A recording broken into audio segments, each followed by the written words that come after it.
चित्ता नमस्कार माझा श्री गुरु एकनाथा शिव भोळा चक्रवर्ती शिव भोळा चक्रवर्ती शिव त्याचे पाय माझे चिते त्याचे पाय माझे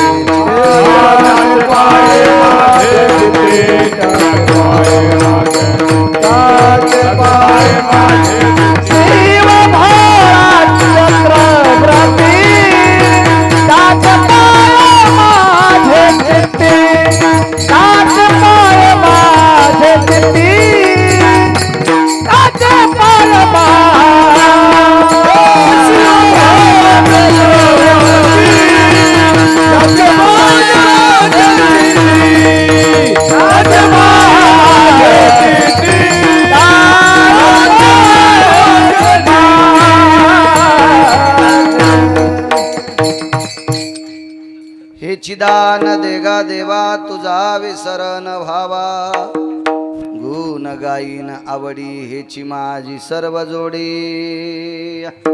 प्रस्तुत प्राप्त प्रसंग निवडलेला अभंग विश्वमान्य विश्वभूषण स्वाधिकार विश्वप्रिय चिन्मयी स्वरूप असणारी अधिकार संपन्न साधू श्रीमंत श्री जगद्गुरु तुकोबराय यांचा प्राप्त प्रसंगी निवडलेला अभंग विठाला प्राप्त प्रसंगी निवडलेला अभंग एको कमी माझ्या देहूतील मालकांचा आहे। बालक या अभंगाद्वारे विश्वाच्या मालकासमोर मागणी मागतात, हे चिदान देगा देवा तुझा विसरण भावा, हे जगदानंद कंद जगतपते पंढरीशा पांडुरंगा माय बापा मला एक देऊन टाका, मला तुमचा विसर नाही पडला पाहिजे। पुन्हा गुण गायीन आवडी हेची माझी सर्व जोडी, देवा मी आवडीनं तुमचं गुण गावं ही माझ्या जीवनातली जोड आहे। न लगे मुक्ती आणि संपदा, देवानं थोडस कामीज दाखिलतं। देहूतल्या मालकांना सांगितलं, प्रभो मला मोक्ष सुद्धा नकोय, न लगे मुक्ती आणि संपदा, मला संपत्ती सुद्धा नकोय, संत संग देई सदा, मला संतांचं सानिध्य पाहिजे। ठीक आहे, विटेवरच्या मालकानं सांगितलं, तुकोबराय नित्य तुम्ही तुमच्या स्मरणात राहील, माझं आवडीनं भजन गाताल, संतांची संगती देईल, पण या काही गोष्टी करण्यासाठी मानवी शरीर पाहिजे आणि मानवी शरीर प्राप्त पाहिजे असेल लागत असेल तर मग गर्भवासाला यावं लागेल, सुखे घालावे आम्हाशी। तुकोबरायनं सांगितलं, देवा गर्भवासाची आम्हाला काही भीती नाही, ज्यांना भीती होती ते मुक्त झाले, मुनी मुक्त झाले भेने गर्भवासा, मुनी मुक्त झाले भेने गर्भवासा, सुरासा सुलभ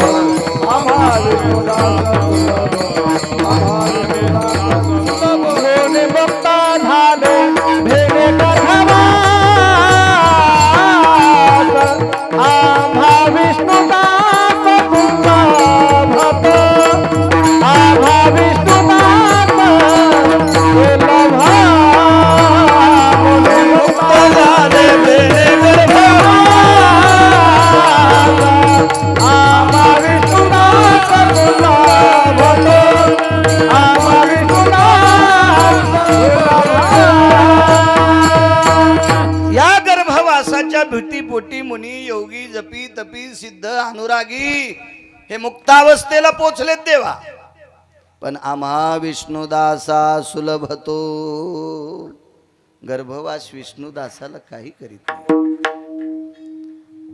देवा अंतकरणात तुझं नामस्मरण आहे, भजन आहे, तुझ्या नामाचा टाहोय, तो काय करणार आहे गर्भवास। हा साधा सोपा सरळ अभंगाचा अर्थ झाला आपलं कीर्तन विठाला विठाला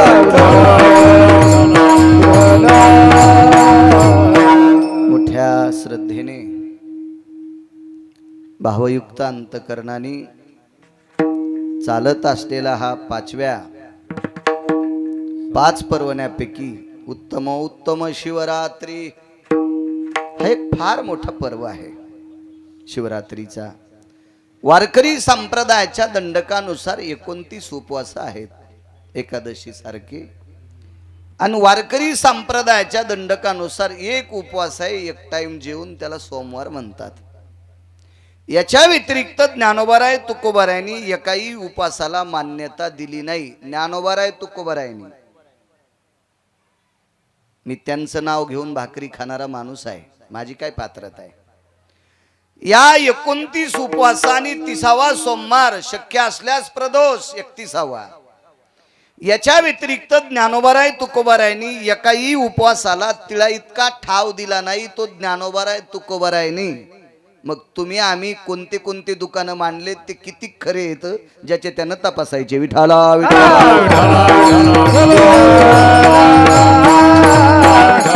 त्याच्यापैकी आजचा जो पर्व काळ आहे उत्तमोत्तम शिवरात्री अत्यंत उत्तम आहे. फार मोठं पर्व मांगल्य आहे शिवरात्रीचा उत्सव. भगवान देवादिदेव सबदेवों के बाबा भगवान शिवशंकर यांचा हा उत्सव आहे.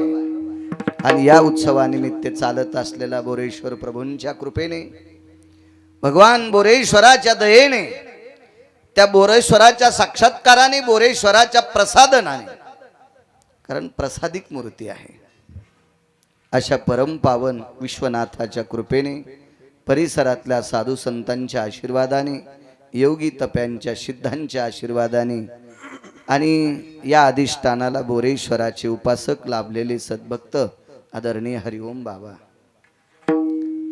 त्यांच्या या असीम प्रयत्नातून चालत असलेला हा भगवान शिवजींचा उत्सव आहे. खूप सात्विक, सदाचारी, पुण्यशील, निराभिमानी, भोगविरहित. भोगाच्या बाबतीत जर विचार केला तर मी त्यांच्या पायाला चिटकलेल्या मातीची पण बरोबरी मी करू शकत नाही. उन्हाळा असो, हिवाळा असो, पावसाळा असो, याच अवस्थेत आजही त्यांची परिस्थिती आहे. एखादा निष्ठावंत वारकरी आला असेल, त्याच्या पुढे लोटांगण घालणे, त्याचा दोष न पाहणे, त्याच्या गुणदोषाचा कसल्याही प्रकारचा विचार न करणे, त्याच्या गळ्यातली तुळशीची माळ, रुद्राक्षाची माळ, कपाळाचा गोपीचंद, बुक्का इतकं पाहून मातुड्यात त्याच्या पुढे लोटांगण घालणारा एक निष्ठावंत वारकरी माझ्या बोरेश्वराचे उपासक सद्गुरू हरिओम बाबा. मी तसा रगील माणूस आहे, मला काय अशी भीती वाटत नाही कोणाची, काय नाही. पण मी फक्त भीतो अशा सात्विक लोकांना. बाकी किवडा जरी रावणा इतका श्रीमंत आला तरी मला काय त्याच्या कपाळाला कपाळ घासायचं नाही, आणि तो बी भडवा मला काय देणार नाही. मी बी भिकारचोट नाही त्या नालायकाला मागायला. माझ्या पांडुरंगाने, माझ्या बोरेश्वराने मला यथासांग दिलेला आहे. मी फक्त भीत असेल तर निष्ठावंत वारकऱ्यांना भेटतो. वाक्य नीट ऐका, महाराजायला बी भेट नाही. महाराज भोगवादी असू शकतात, महाराज चंगळवादी असू शकतात, महाराज पैसे झाल्यावर चुकीचे कामं करू शकतात, पहिल्या 3 सोडून 5वी करू शकतात. महाराज काही पाप करू शकते, पाप करत नाही ते फक्त वारकरी. आणि म्हणून त्या वारकऱ्यांना फक्त भीतो. एक महाराज म्हणला माझ्याकडे लय भारीची गाडी आहे, घाल मग आमच्या अंगावर. त्या गाडीचा आणि याचा काय संबंध आहे? माझ्याकडे एवढे पैसे, अरे कोणाकडे पैसे आहेत त्याचा काय विषय नाही. नाही भ्यायचं कोणाला, भ्यायचं फक्त तुम्हाला एक सांगतो, तुमच्या पायाला स्पर्श करून विनंती करतो, फक्त जीवनात अपमान करू नका वारकऱ्याचा. वाका मायबापाच्या पुढं, वाका देवांच्या पुढं, वाका ज्ञानोबाराय तुकोबारायांच्या पुढं, आणि त्याच्यानंतर जर पुढं वाकायचं असेल तर महाराजांच्या पायावर वाकूच नका, वारकऱ्यांच्या पायावर वाका. विठाला विठाला. कारण विश्वाच्या मालकाचं शुद्धांतकरण एक तत्व होतं देवाच्या मालकाचं. ते तत्व म्हणजे संत शिरोमणी निळोबाराय. मस्तक हे पायावरी मस्तक हे पायावरी वारकरी संताच्या वारकरी संताच्या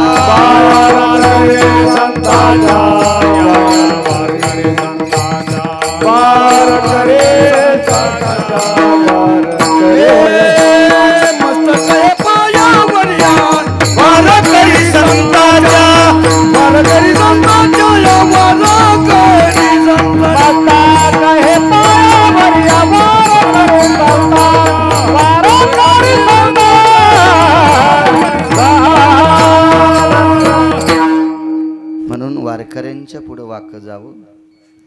माझ्या बोरेश्वराचा विटेवरच्या मालकाचा निष्ठावंत उपासक असे परमश्रद्धे हरिओम बाबा वारकरी आहेत. त्यांच्या चरणी दंडवत करतो, बोरेश्वराच्या चरणी दंडवत करतो. मृदंगाचार्यांना धन्यवाद देतो, माझ्या या गुणीजनांनाही धन्यवाद देतो. गाय नक्षत्रातली बुलंद तो प्रकाशजी महाराज आहेत, त्यांनाही धन्यवाद. साऊंड सिस्टीमवाल्यांना सुद्धा कोटी कोटी धन्यवाद.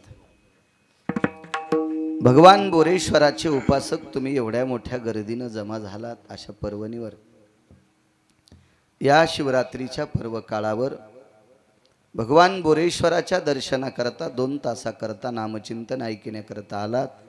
तुमच्यातही बोरेश्वराचा अधिष्ठाने मंडपात बसलात. तोपर्यंत प्रभू तुम्ही महेशाची मूर्ती म्हणून तुमच्या चरणी साष्टांग प्रणिपात करतो आणि माझ्या अभंगावर येतोय विठाला विठाला.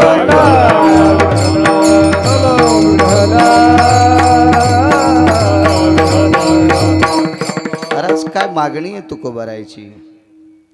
तुझा विसर न व्हावा. पर्वकाळ शिवरात्रीचा आहे महाराज. या 2 मालकांचा ज्यांना विसर पडत नाही ती माणसं फार मोठी असतात. विटेवरचे मालक आणि काशीतले मालक. विसर न पडणे म्हणजे नित्य अंतःकरणात ह्या दोघांना ठेवणे, देखावा करणे नाही. उजळलं की घागर भरून घेतली, महादेवाच्या अंगावर रिचवली, दुसरी भरून आणली, तिसरी भरून आणली. हे देवाला वल करणं म्हणजे फार मोठेपणा नाही. हे वरून दाखवणे, त्याला आत ठेवणं सर्वात मोठा पुरुषार्थ आहे. या 2 देवायला आतमध्ये जागा द्या. पंढरीतल्या मालकांना आणि भगवान बोरेश्वर म्हणजे काशीतले मालक आहेत. या 2 मालकांना जागा देताच आली. तो डोक्यावर बी देऊ नका, खांद्यावरही देऊ नका. ते रिकामे नाहीत कोणाच्या डोक्यावरून खांद्यावर बसायला. तुम्हाला भाव असेल, श्रद्धा असेल तर तुमच्या अंतःकरणात जागा द्या. आणि या 2 देवायला ज्याने अंतःकरणात जागा दिली त्याच्याकडे तो बघतो. बघ आपली चिंता तो करतो. तुझी चिंता त्याशी सर्व आहे, आपली ती चिंता करत असतो. जागा द्यावी. पर्वकाळ शिवरात्रीचा आहे महाराज. याही मालकाला अंतःकरणात ठेवण्यात किती मोठं रहस्य आहे. दिवर नावाचा एक व्यक्ती होऊन गेला. सात्विक सदाचारी पुण्यशील पावन आहे असं भगवान बोरेश्वरांचं जसं जाज्वल्य प्रसादिक लिंग आहे, पिंड आहे, अशी एक पिंड त्याच्याकडे सुद्धा होती. एकदम साध असं कौलाचं घर, छोटस मंदिर, बारीकसा गाभारा, आणि त्याच्यामध्ये तो भगवान शिवजीची उपासना करायचा. रात्रंदिवस अंतःकरणात त्याच्या शिवजीच होते.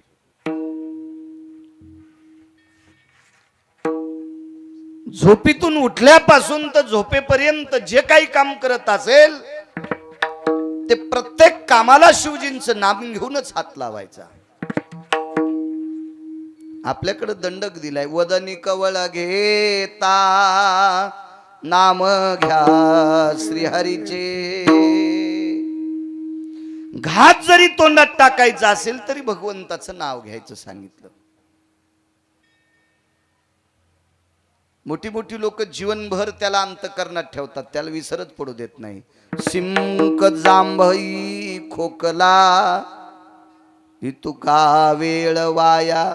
फक्त शिंकण जांभई जळाली तर याच्या व्यतिरिक्त सारखांत करण्यात जगाचा बाप आहे काही लोकांच्या. आणि म्हणून त्यांच्यामुळे हे विश्व अस्तित्वात आहे.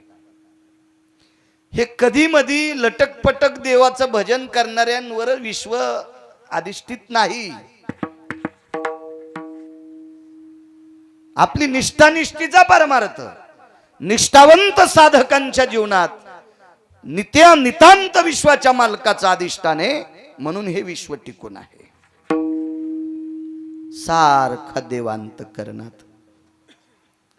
रोज सकाळी स्नान झालं की एक घागर खांद्यावर घ्यायची पाण्याची भरलेली आणि गंगेवरनं घरी येत असताना बाजूला उजव्या हाताला एक मशानभूमी होती आणि त्या मशानभूमीतून मेलेल्या माणसाला जाळलेली एक चिमूटभर राख येताना तो घरी घेऊन यायचा. नित्य अंतःकरणात ठेवणारी माणसं किती अधिकारी असतात. तुझा विसर न व्हावा. तशी मागणी तर विटेवरच्या मालकाची आहे.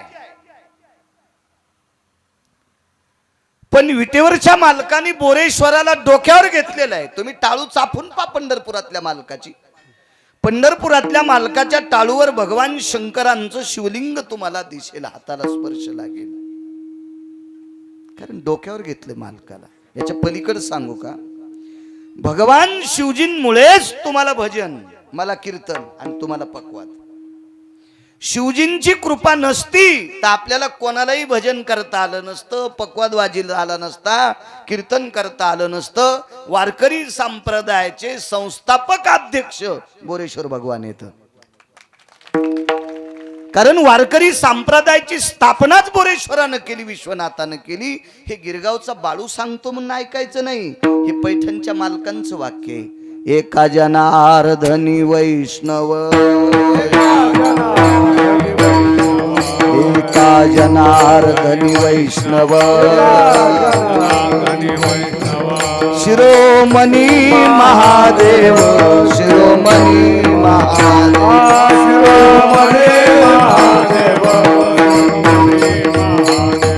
शिरोमणी महादेव, एका जनार्दनी वैष्णव, शिरोमणी महादेव, शिरोमणी महादेव, शिरोमणी महादेव,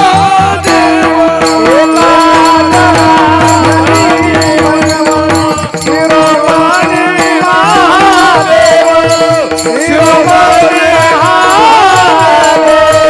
शिरोमणी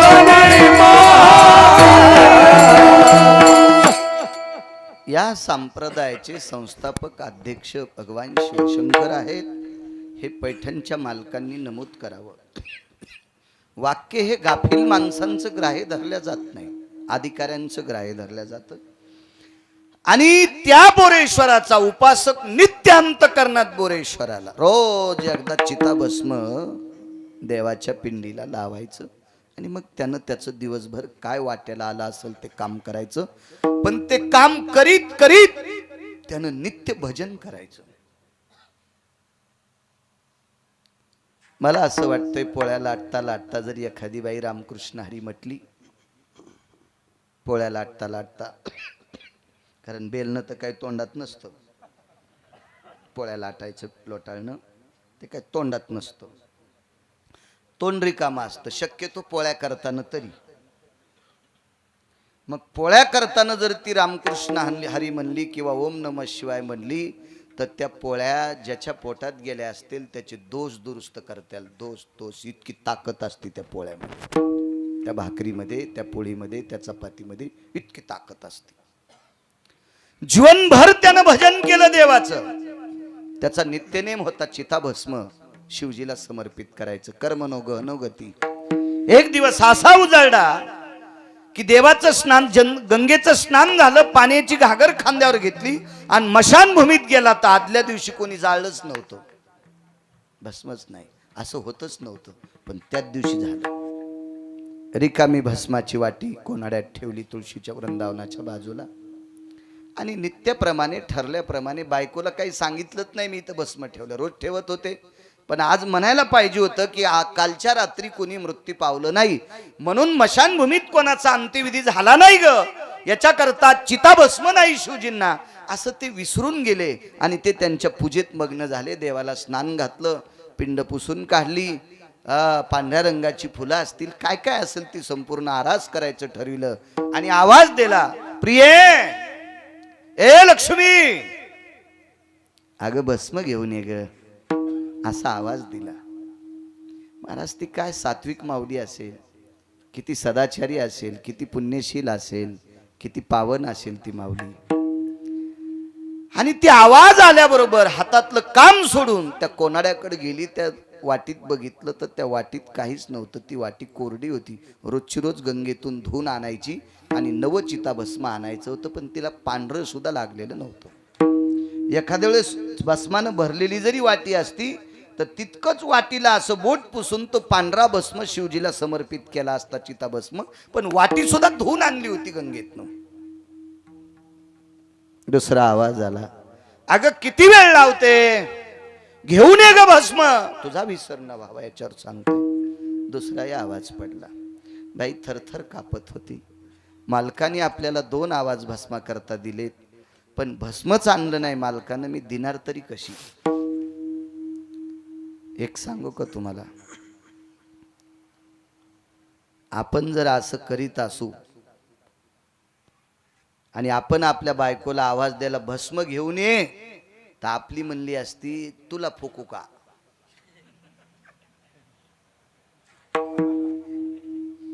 मी पण त्याच्यात आलो, तुमच्या अंगावर दगड टाकतोय असा विषय नाही.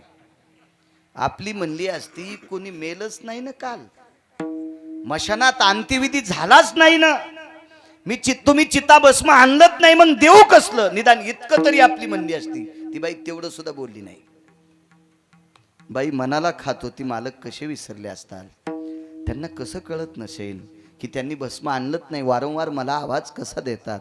तिसरा आवाज आला तर करू काय. 2 आवाजापर्यंत ठीक होतं, कारण कपाळावर कुंकू असलेल्या, वाक्य नीट ऐका, कपाळावर कुंकू असलेल्या सात्विक सदाचारी पुण्यशील बाईनं नवऱ्याचा तिसरा शब्द मातीत जाऊ दिला नाही पाहिजे.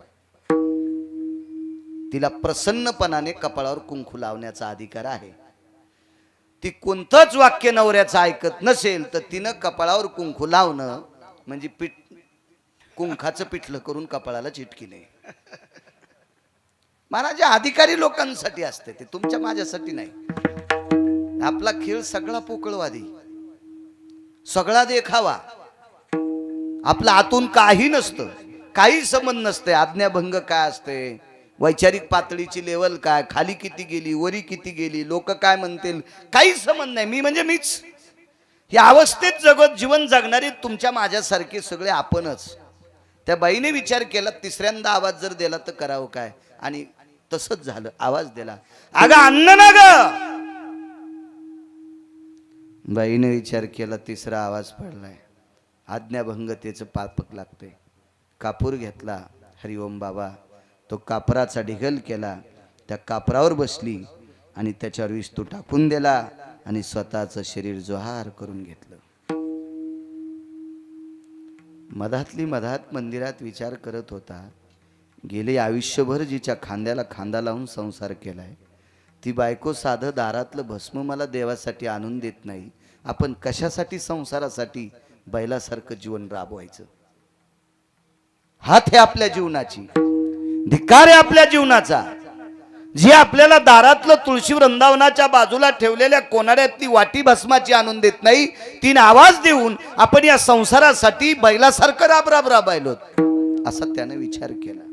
पण भस्म आणलंच नव्हतं त्यानं, हे कुठं लक्षात आहे. अनावधानानं विसरून गेला आणि हयात होऊन थकून मंदिराच्या गाभाऱ्याच्या बाहेर आला तर तुळशी वृंदावनापाशी दिव्य तिच्या शरीराचा सुगंध येत होता.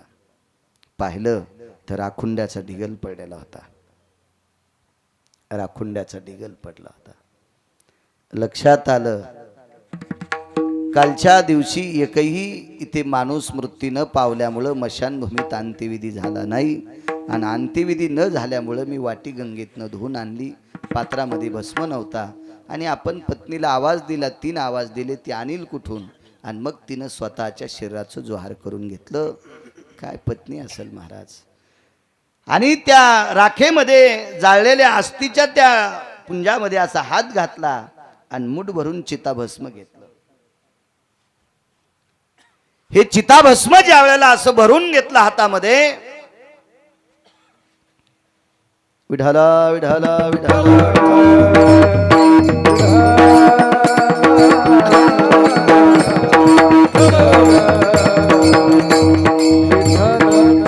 आणि ते चिताभस्म घेऊन भगवान शिवजींच्या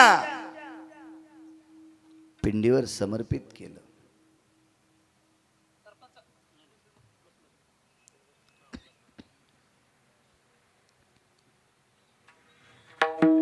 त्या मुठभर राखेतने एक कंगन खाली पडलं. ते सौभाग्याचं कंगन होतं, अक्षयी चुडा होता. महाराज, मालकावर इतकी निष्ठा असलेली बाई आपल्या पतीचा नियम मोडू नये याच्याकरता स्वतःच्या शरीराची राख केली. काय पतिव्रता स्त्री असेल, तिची देवावरी सत्ता. तुका म्हणे पतिव्रता तिची देवावरी सत्ता. महाराज, बेल किती महादेवाला वाहला, पांडुरंगाला मंजुळ किती वाहली, आपण किती ग्रंथाचं पठन केलं, हरिपाठ किती बाऱ्या म्हणतो, तुळशीला प्रदक्षिणा किती करतो, त्यापेक्षा आपल्या भारतीय संस्कृतीचे आपण नियम किती पाळतो हा महत्वाचा मुद्दा आहे. महाराज, जोहार करून घेतला आपल्या पतीचा नियम मोडू नये. गेल्या 30-35 वर्षाची परंपरा. आज जर चिताभस्म नसतं तर आपल्या पतीचा नियम मोडून गेला असता. म्हणून स्वतःचं शरीर जाळून घेतलं आणि त्याच्यातली मुठभर राख मग नवऱ्याने भगवान शिवजीला अर्पण केली, बोरेश्वराला, विश्वनाथाला. त्याच्यातून एक बांगडी पडली, कंगन पडलं. श्रुतीने प्रश्न केला, जिथं स्वतःचं शरीर पेटून घेतलंय तिच्या हातातली बांगडी का जळाली नाही? माझ्या लहानपणी आम्ही बांगड्यांचं तोरण करायचो. लग्न कार्य असलं की कासार दादा बांगड्या भरायचे आणि त्या फुटलेल्या बांगड्याचं असं कोपऱ्यात गोठोडा असायचं, ते नेऊन द्यायचं नाही, ते ठेवून घ्यायचं. आणि त्या बांगडीचा एक भाग दिव्यावर ठेवला राखेलच्या आणि इकून दाबलं की ते काच इतका वितळतो, मग इकडचं तोंड मिटतं. म्हणजे त्या काचाचं पाणी होतं छोट्याशा मिनमिन त्या दिव्यावर. तर मला सांगा, प्रेत जळेपर्यंत अग्नी किती वाढला असेल, त्या बांगड्याचं पाणी होतंय, पण पतिव्रतेचे कंगन जाळायची ताकद अग्नीत नाही. पतिव्रतेचं मंगळसूत्राचा दोरा सुद्धा जाळायची अग्नीत ताकद नाही. अग्नीत ठराविक लोकांना भेटतो, साध्वीला भेटतो, वारकऱ्याला भेटतो आणि पतिव्रतेला भेटतो. मी दुपारी कीर्तनात बोलून गेलो, ढवळेवीर नावाचं गाव आहे खानदेशमध्ये. त्या खानदेशमध्ये ढवळेवीर नावाचं गाव, तिथं रुक्मिणी नावाची एक माऊली होऊन गेल्या. फक्त हळदीचा डाग होता आणि तेवढाच हळदीचा डाग आणि माहेरी आल्या. अख्खं जीवन माहेरात ज्ञानेश्वरीवर गाथ्यावर प्रेम केलं आणि ज्ञानेश्वरी आणि गाथा जीवनभर अंतकरणात ठेवला. 2 वेळेची भाकरी घरातली लोक देत होते. कालांतरानं ती रुक्मिणी नावाची स्त्री हरिओम बाबा जात राहिली. त्या माऊलीचा अंत्यविधी झाला. 2ऱ्या-3ऱ्या दिवशी राख सावडायला गेल्याच्या नंतर गळ्यातली तुळशीची माळ दोऱ्यासह सापडते आणि आस्ती विरून गेल्या. औषधाला आस्ती सापडली नाही, फक्त गळ्यातली तुळशीची माळ आणि तो दोऱ्यासह ती माळ सापडे. आज ढवळेवीर नावाच्या गावात खानदेशमध्ये फक्त त्या तुळशीच्या माळीची रुक्मिणी माऊलींची समाधी आहे. जाळू शकत नाही अग्नी, भीतो वारकऱ्यांना. पुन्हा एक मुद्दा पहा, इकडे खाली सोलापूर भागामध्ये, धाराशिव भागामध्ये वारकरी संप्रदायातले गोड साधरी रत्न होऊन गेलं. वैकुंठवासी स्वर्गीय रामकृष्ण भाऊ येडशीकर. प्रचंड संप्रदायाचा व्यासंग मोठा होता भाऊंचा. भाऊंचं नाव रामकृष्ण होतं. मोठ्यांचं वाक्य सांगतोय, गुरुवर्य वैकुंठवासी रामकृष्ण भाऊ येडशीकर जात राहिले. लक्षावधी टाळाच्या, मृदंगाच्या, वारकऱ्याच्या, विटेवरच्या मालकांच्या, काशीतल्या मालकांच्या जयघोषाने स्वर्गीय रामकृष्ण भाऊंचा अंत्यविधी पार पडला आणि अस्थि संचयाच्या कार्यक्रमाला ज्या वेळेला पुन्हा दुसऱ्या तिसऱ्या दिवशी सगळी लोक जातात त्यावेळेला भाऊंची कवटी जशाला तशी हरिओम बाबा सापडली, पूर्ण जळून गेलेली पांढरी शुभ्र कवटी सापडली. पण भाऊंच्या कपाळावर त्यावेळेला 10-5 क्विंटल नारळ पडले असतील, कितीतरी कापूर पडला असेल, कितीतरी गावरान तूप पडला असेल, राळ पडली असेल, गौऱ्या पडल्या असतील, चंदनाची लाकडं पडली असतील, दुसरी सुद्धा जांभळ्या आंब्याची लाकडं पडली असतील आणि इतक्या लाकडात जळालेलं पार्थिव त्या कपाळावर कवटीवर नाव कोरलेलं होतं रामकृष्ण. उपजताच त्यांचं नाव रामकृष्ण भाऊ येडशीकर. अख्खं शरीर जळालं पण नाव जशाला तसं साबूत राहिलं. अग्नी वारकऱ्याला भेटतोय, अग्नी साध्वीला भेटतोय, सतीनं देखे अग्न. महाराज सतीचं शरीर अग्नी पाहू शकत नाही. मी दुपारी बोलून गेलो. कासारवाडी नावाचं गाव आहे गंगाखेड तालुक्यामध्ये. वैकुंठवासी मारोतराव महाराजांची बऱ्या काळ त्या माऊलीनं सेवा केली. त्याही माऊलीला हळदीचा डाग होता आणि काय नवऱ्याला आवडलं नसेल, हळद फेडायच्या आत माहेरी आल्या आणि त्या दिवसपासून सासरी गेल्याच नाही. जीवनभर भजन केलं. भाऊजायाच्या हाताखाली, माहेरातल्या लोकांच्या हाताखाली राब राब राब राब राब पडलेलं काम त्या माऊलीनं केलं. आपल्या बाबांकडे आलेल्या वारकऱ्यासाठी स्वयंपाक करायचा, विनंती करून पंढरपूरची वारी केली. त्या बाईचं नाव होतं जाईबाई नावाची माऊली. आणि ज्या वेळेला ह्या जाईबाई नावाच्या माऊली जात राहिल्या, त्यांचा अंत्यविधी झाला. महाराज नुसता हळदीचा डाग होता हरिओम बाबा. त्या माऊलीच्या गळ्यातला दोऱ्यासह पोत सापडली. सावडायच्या दिवशी दोऱ्यासह. आज मारुतीरायाच्या मंदिरात एक छोटीशी समाधी आहे त्या माऊलीची. आपल्या मराठवाड्यातली बाई आहे. महाराज हे सांगणारी पाहणारी लोक आज जिवंत आहेत. महाराज अधिकारी लोकांचा पुरुषार्थ इतका मोठा असतो, देखावा करणाऱ्यांचा नाही. अधिकाऱ्यांचा पुरुषार्थ, महाराज विटेवरच्या मालकाला बोरेश्वराला आवडणाऱ्या लोकांचा एवढा दर्जेदार पुरुषार्थ असतो, इतका दर्जेदार. मग जिनं स्वतःच्या पतीचा नियम मोडू नये, तिनं स्वतःचं शरीर जोहार केलं, तिचा काय दर्जा असेल, टेलर काय अधिकार असेल तिचा. आणि मग भगवान विश्वनाथ, भगवान बोरेश्वर प्रगट झाले आणि त्या धिवराला आलिंगन दिलंय. आलिंगन दिलं, आलिंगन दिलं. 10 भुजांनी आलिंगन दिलं. भगवान शिवजीनं आलिंगन दिल्याबरोबर हृदयाला डोकं लावून तो धिवर उकसाबुकसी रडत होता. भगवान बोरेश्वराने विश्वनाथानं विचारलं, बाळा का रडतो? काही नाही प्रभू, गेल्या इतक्या दिवसापासून तुम्हाला अंतकरणात ठेवलं. रात्रंदिवस तुम्ही अंतकरणात होतात प्रभू. तुमची पूजा करत असताना तुमच्या नामावळीत, तुमच्या भजनात वितका व्यस्त राहिलो. मला कळालं नाही, कालच्या रात्री गावात कोणी मेलच नाही. प्रभू तुमच्या भजनात इतका दंगून गेलो, मला कळालं सुद्धा नाही. अंत्यविधी कोणाचाच झाला नाही. मग भस्म तरी कसं सापडेल? देवा तुमच्या नामात मी इतका वेगळं झालो, इतका तल्लीन झालो, इतकं तुम्हाला अंतकरणात ठेवलं, भस्म आणलंच नाही, विसरून गेलो. आणि पत्नीला 3 आवाज दिले प्रभू, 3 आवाज दिले. काय तुमच्या नामात वेगळं होतो देवा. आणि 3रा आवाज, पतीची आज्ञा भंग होऊ नये याच्याकरता स्वतःच्या शरीराचं जोहार केलं. प्रभू गेल्या 30-35 वर्षाचा मोडणारा नियम, चालत असलेला नियम आजच्या तिथीला मोडा असता, पण ते केवळ माझ्या पत्नीनं स्वतःच्या शरीराची राख केली आणि तो नियम आज शाबूत ठेवला. देवा आता हा नियम शाबूत ठेवण्यासाठी पाठीमागं कोणी नाही, त्याच्यापेक्षा मला घेऊन जाय. भगवान शिवजीनं हृदय धरलं, मिठी मारली आणि एकच विचारलं, तुला पाहिजे काय? प्रभू एकच करा. गेल्या 35 वर्षापासून चालत असलेला नियम जिच्यामुळं चालू राहिला, तिनं जर जोहार केलं नसतं तर आज तुम्हाला चिताभस्म समर्पित करायचा नियम मातीत गेला असता. त्या पत्नीमुळे नियम साबूत ठेवलाय, मला तीच परत देऊन टाका. आणि जशाला तशी त्या धीवराची पत्नी भगवान विश्वनाथानं बोरेश्वरानं परत केली. महाराज ताकद कशाची आहे? अविरत त्याला ध्यानात ठेवल्यामुळं, अविरत त्याला अंतकरणात ठेवल्यामुळं, एका क्षणा इतका त्याचा विसर न पडल्यामुळे विश्वनाथाने त्या भक्तावरती कृपा करावी. म्हणून मालक पहिल्या कडव्यात म्हणतात,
जीवनभर भजन केलं शिवजींचं.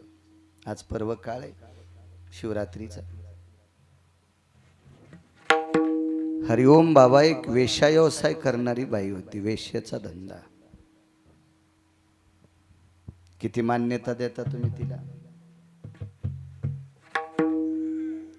पण ती वेश्या जरी असली तरी देवावर तिची इतकी निष्ठा होती, मला असं वाटतंय विश्वातल्या बऱ्यापैकी स्त्रिया तिची बरोबरी करू शकत नव्हत्या.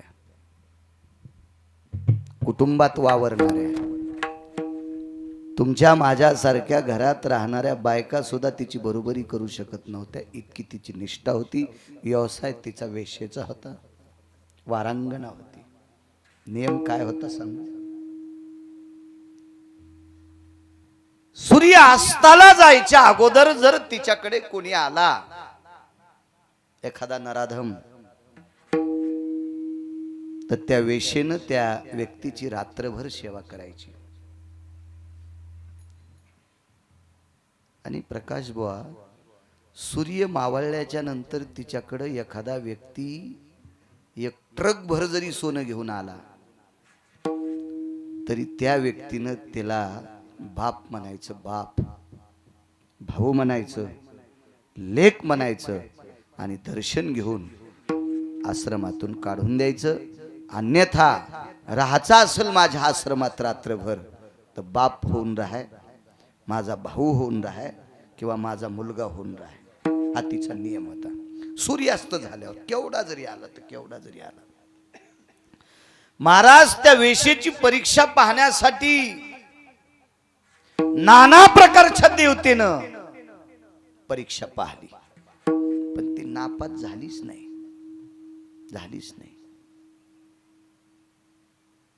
तिचं नाव होतं महानंदा.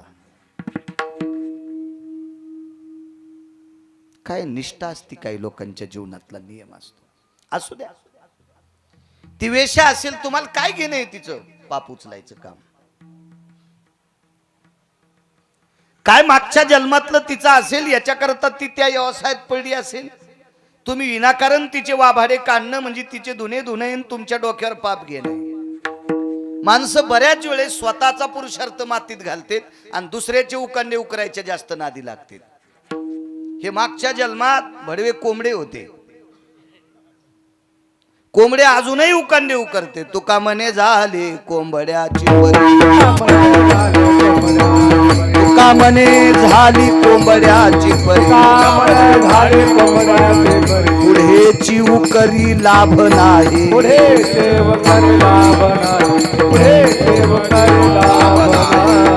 मालकांचं वाक्य कोंबड्या आळ्या खाण्यासाठी उकांडे उकरीते. दोन्ही पायाने एकदा फरकन करीन, एकदा फरकन करीन, असं करीन असं करीन, आणि नखानं आळ्या माग जातात आणि याचे नख घासू घासू असंच मरत. मग बरेच लोक आहे ना थुत्राचे नख घासले दुसऱ्याचं इचकिण्या करता. मला एक जण म्हणला यावर्षी सप्ताह नाही बोरेश्वरावर. म्हणलं कशामुळं नाही हो, कशा, मला असं वाटत नाही हरिओम बाबा सप्ताह करतील. नाही म्हणे त्यांच्याकडे अशी अशी दुःखद घटना झाली. अरे म्हणलं माझ्या जीवनातल्या काही ठराविक लोकांपैकी एक हरिओम बाबा नावाचा महात्मा आहे. ते संसारातल्या दुःखाला चिटकणारा माणूस नाही. काय असेल अंतकरणात दुःख तर ते बोरेश्वराचं दर्शन घेऊन त्यालाच सांगेल देवा तुला काय करायचं ते कर. महाराज या लोकांसाठी तुकोबारायच्या नाटातले कडहो बसेल. आता तुझा कळेल ते करी, आता तुझ कळेल ते करी. तारीशी देवा तुला तारायचं असेल तर तार, किंवा मारायचं असेल तर मार, तुला जे करायचं असेल ते कर. तुकोबारायच्या नाटातलं गोड कडवं आहे. आणि ते कडवं मला असं वाटतंय हरिओम बाबा बोरेश्वराला म्हणले असतील देवा माझ्यावर फार मोठा दुःखाचा डोंगर प्रपंचात टाकलास रे, पण तुझी सत्ता आहे ती आता. संहार कार्य त्याच्या हातात आहे, तुमच्या आमच्या हातात नाही. मला एक म्हणायचंय की ज्याचा मामा पंढरपुरातला मालक सख्खा मामा आहे हरिओम बाबा, अभिमन्यूचा सख्खा मामा द्वारकाधीश कृष्ण परमात्मा विटेवरचे मालक होते. महाराज मामाच्या मांडीवर शेवटचा श्वास घेतला. जिथं जगाचा बाप ज्याचा मामा आहे त्याच्या भाषाचा मृत्यू थांबू शकत नाही. तुम्ही आम्ही कोण येत राजेहो, आपल्याला ठरलेल्या वेळेला जावं लागेल. ते काय तुमच्या आमचा आजचा विषय. मला म्हणे होत नाही महाराज यावर्षी करत नाहीत. म्हणलं असं होऊ शकत नाही. महाराज ज्या व्यक्तीची बोरेश्वरावर अतूट निष्ठा आहे, हा ते कशा पद्धतीत होईल, केवढा होईल, काय होईल, वेळ प्रसंगी ते कन्या आणि आमटीवर करतील, कन्या भातावर करतील, पण बोरेश्वराचा उत्सव मात्र हरिओम बाबा बंद प्राणात शरीरात प्राण येतोपर्यंत ते चालू ठेवतील. इतकी मात्र मला तरी खात्री आहे.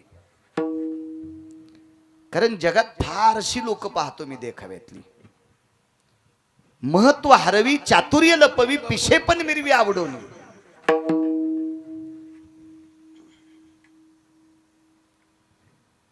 मला बुद्ध्यांक दिला असेल, मला अभ्यास दिला असेल, शास्त्राचा पुराणाचा वेदाचा अभ्यास दिला असेल, तरी पण मी एखाद्याच्या पुढे वागताना मी माझ्या शरीराचा विचार करतो. माझे कपडे मळतील का, माथुड्याचा डाग लागेल का.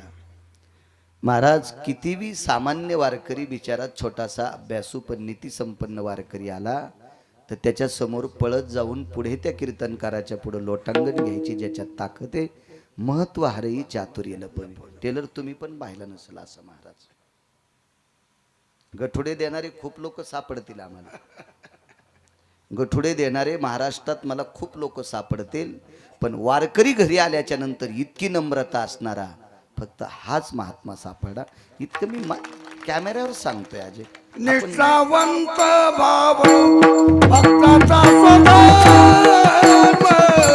निष्ठावंत भाव भक्ताचा स्वधर्म, निष्ठावंत भाव भक्ताचा स्वधर्म, निष्ठावंत भाव भक्ताचा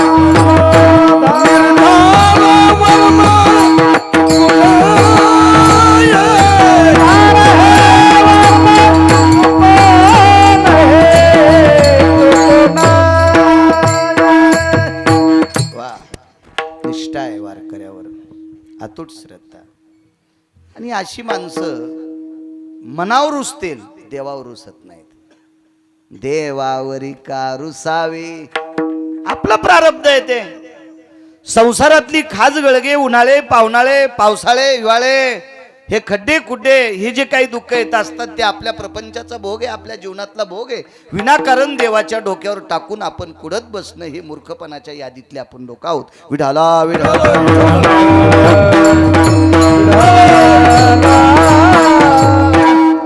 माझा विश्वास नव्हता त्या व्यक्तीवर, पण नंतर लक्षात आलं असं एखाद्या वेळेस काय प्रापंचिक दुःखानं, पण त्याच्यावर विचार केला. ती व्यक्ती भेटली. 5व्या-6व्या दिवशी टेलरच्या मेडिकलमध्येच बाबा आले. तिथून मला फोन लावत होते. फोन आमचे डबकं बंद असते, जास्त उघडीत नाही मी. आणि संध्याकाळी टेलरनं फोन केला, हरिओम बाबा आलते, तुमच्या तारखेविषयी बोलत होते. म्हणलं तारीख कधीच लिहून टाकलेली, त्यांची काय चिंता नाही. निष्ठा असते एखाद्या व्यक्तीची. चला,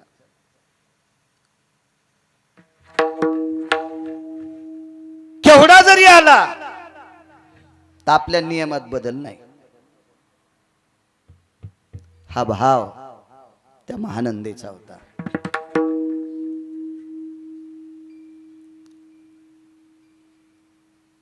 ठीक आहे, आपण एखाद्या मोठ्या कुळात असतो, उच्च कुळात असतो, अरे राव तुरे राव आपले कोणी कोणी असतील, तरी पण आपण महानंदेची बरोबरी करू शकत नाही.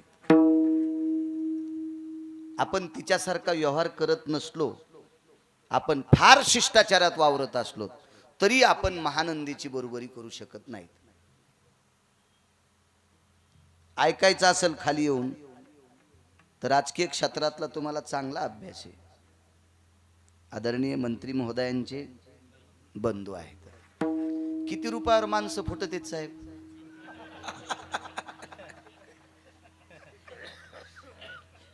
मी तर नुसतं ऐकिले, लोकांचं ऐकिले. तुम्ही तर अनुभवले. महाराज 10-15 दिवस दुसऱ्या एखाद्या माणसाच्या नावाचं आंगडं घालून फिरणारा माणूस, हातात बसतेल इतक्या पैशात अख्खं जीवन त्याचं विकत घेतात राजकीय लोक. अख्खं जीवन. त्या बाईला 1 ट्रक जरी सोनं दिलं दिवस माळाल्या, तर त्या सोनं देणाऱ्याला ती रात्रभर बाप भाऊ आणि लेक म्हणायची. काय निष्ठा असलो तिच्या जीवनात. आणि परत जर जावाच वाटत नसल तर रात्रभर तू भगवंताचं भजन माझ्या बाजूला बसून तू ऐकत राह. पण ते एवढे मोठे पैसे घेऊन आणारा हरामखोर भजन ऐकायला आलेलाच नसतो. त्याचं कितीतरी पिढ्याचं पाप उतवालेलं असतं, तो भजन ऐकायला कसा येईल? पण तिनं ती रात्र मात्र त्याला बाप भाऊ आणि लेक म्हणायचं. आणि तेवढी रात्र तिनं आवडीनं देवाचं भजन करायचं. ती बसून भजन करायची. कोण होतं सोबती तिच्या जीवनात? 1 कोंबड आणि 1 माकड. म्हणजे खरोखर कोंबड आणि खरोखर माकड तिच्या जीवनातले सोबती. आणि जी रात्र टळली वाईट कामासाठी, ती रात्र भजनासाठी घातली. सूर्यास्त झाला, लोपले भास्कराचे बिंबवो. एक ग्रंथकार सांगतोय, लोपले भास्कराचे बिंबवो. पश्चिम दिशेला सूर्य मावळला. भागवत बुवा, किती रात्र देवासाठी होती, कुठल्याही पुरुषासाठी नव्हती. अख्खं शरीर भगवंतासाठी. आणि सूर्य मावळला की स्नान करायचं. ती स्नानाला गेली की माकडानं स्नान करायचं. ती स्नानाला गेली की तिच्या अंगावर पडलेल्या पाण्यानं कोंबड्यानं आंघोळ करायची. साचलेल्या खड्ड्यात पकाडा सगट त्यानं सुद्धा आंघोळ करायची. अंग गिंग कोरडं करून तिनं आसन टाकायचं आणि भगवंताचं भजन करायचं. गुणगायी नावडी. महाराज ती भजन म्हणत असताना कोपऱ्यात माकड बसलेलं, इकडच्या कोपऱ्यामध्ये ते कोंबड बसलेलं. मोठ्यांचं वाक्य सांगतोय, ज्या दिवशी सूर्य नराधमाच्या व्यतिरिक्त टळला, त्या रात्री पाणी पण ग्रहण नाही, अन्न नाही, पाणी नाही. दुसऱ्या दिवशीचा सूर्य पाऊस तर पाण्याचा थेंब प्यायचा नाही. रात्रभर नुसतं भजन करायचं, नुसतं भजन. कधी कधी एवढं भजन करायची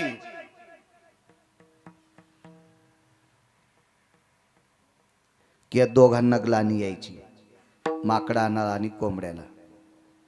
तिनं पाहिल्याबरोबर म्हणायचं, अरे कोण्या जन्मात पाप केलतस रे म्हणून कोंबडं झालास, कोण्या जन्मात पाप केलं रे म्हणून माकड झालास, मी कोण्या जन्मात पाप केलं रे म्हणून वेश्येच्या कुळात जन्माला आले रे. अरे इथून पुढचं जीवन गोड करायचं असेल तर तोंडान भजन म्हणता येत नाही तुम्हाला. काय झोपत रे, नाचा, झोप येणार नाही. आणि ती भजन म्हणत असताना ते कोंबडं आणि माकड टाळ्या वाजून, माकड टाळी वाजायचं आणि ते कोंबडं नुसतं नाचायचं. बराच काळ निघून गेला. वयाचा उतार काल संपला, वार्धक्याची दशा आली आणि एक दिवस विचार केला, भगवान बोरेश्वर काशी विश्वनाथाच्या दर्शनाकरता आपण जावं. महाराज, देवाचं भजन करणारी लोक किती अधिकारी असतात, तर त्याच्या सोबतचे पण किती अधिकारी. विश्वनाथाच्या दर्शनाकरता गेली. तिथे गेल्यावर आता काय बरं, जरी अंगावर कपडे, थाट, वैभव सगळं दर्शनाकरता निघाली. तिथं कोणालाही रोखवत नाहीत, फक्त हिला दोन गोष्टीमुळे रोखवलं, सोबत माकड आणि कोंबड्या याच्याकरता रोखवलं. ए बाई ठैरी, का म्हणे सगळ्या बायका चालल्यात, सगळे पुरुष चाललेत, त्यांना रोखत नाहीत, मला का? ऐका म्हणे बाई, तुम्हाला ह्या दोघांना मध्ये नेता येणार नाही, कोंबड्याला आणि माकडाला मध्ये नेता येणार नाही. शिवरात्रीचा पर्व काळ आहे, याच्याकरता शिवजीवर बोलतोय. समय जाना, समय जाना. आपल्या संप्रदायाचा नियम आहे, पैठणची वारी आली असेल, देहूची वारी आली असेल, आळंदीची वारी आली असेल, पंढरीची वारी आली असेल, तर त्या सप्ताहातल्या कीर्तनकारांनी वारी प्रसंगावर बोलायचं. आपल्याकडे समय सांगितला, समय सांगितला. आज शिवरात्रीचा पर्व काळ आहे, आज भगवान शिवजीवर बोलावं. समय जाना आपल्या शास्त्राचा, वारकरी संप्रदायाचा दंडक आहे. आणि तिनं सांगितलं, अहो हे माझ्या जीवनातले सोबती आहेत, हे दुसऱ्याचं उकंडे उकरणारं कोंबडं नाही, आणि कोणाच्या झाडावर नाचून पत्रावर उड्या हाणणारं माकड नाही, हे माझ्या भजनामध्ये नाचणारं माकड आणि कोंबडे. पण साहेब, ते पुजारी कसा मानेल? त्याने विचार केला, माकड भजन करतच नसते, फक्त ते प्रभू रामचंद्राच्याच काळात केलं, आता ते सापडणार नाही. आणि कोंबडे तर जीवनात भजन करीत नाहीत. कोंबडे कसे भजन करतील? हा, कोंबडं भजन करीत असतं का कुठून? त्या पुन्हा काशीतल्या पुजाऱ्याला त्याच्या का गोळ्या संपल्यात का काय, ते कसं मानेल ते? त्या बाईनं सांगितलं, दादा माझ्यावर विश्वास ठेव, मी एकटी दर्शनाला येणार नाहीत, मला यांना सोबत न्यायचंय. काय त्या पुजाऱ्याला भावला असेल किंवा त्याला तिने इकत घेतला असेल, ते काळ जाणे आणि ती जाणे. मी काय तिथला सरपंच नव्हतो, त्याच्यामुळं इतकं खोलवर मी पण हात घालीत नाही, तुम्ही बी इतक्या खोल जाऊ नका. मग तिनं त्या काळात त्या पुजाऱ्याला देऊन घेऊन कोंबडन माकड मधात नेला असेल का, किंवा ती तिच्या ताकदीवर गेली असेल का? दोन. आणि तिसरा मुद्दा, तिच्या त्या वाणीला, त्या शब्दाला, तिच्या त्या दयाळू वाणीला एखाद्या वेळेस पुजारी भावला असेल का? आणि भाऊक होऊन त्यानं म्हटलं असेल, जाऊ द्या, इतके पापी घ्याले तर त्याच्यात माकडालाही घेऊ द्या आणि कोंबड्यालाही दर्शन घेऊ द्या. पण त्यानं मर्यादा घातली, मी पिंडीच्या जवळ जाऊ देणार नाही, नाही येऊ द्याचं म्हणे. गाभाऱ्याच्या इकडच्या कोपऱ्यामध्ये माकड बसेल, या कोपऱ्यात कोंबडं राहील, मात्र ते काही जवळ येऊ देणार नाहीत, मला दर्शन घेऊ दे. आणि योग असा होता, दुपारची आरती, त्या आरतीच्या वेळेला आतमध्ये प्रवेश केला. आणि मग आता शिवजींची आरती म्हणल्यावर काय, विश्वनाथाची आरती होती ती. आणि त्या विश्वनाथाच्या आरतीचा गाभाऱ्यात संबंध वारांगणेला महानंदा नावाच्या वेशेला आला. जाऊ द्या, शेवटी मानवी होती बिचारी, पण तिच्या बाजूला कोंबडा आणि माकड उभे.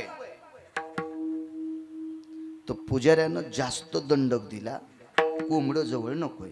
वक्ते बाबा कोंबड्याच्या बाबतीत लय बोलायचे, अजून तितकं वय माझं नाही, 10 वर्ष वाचिलं तर ते पण बोलन,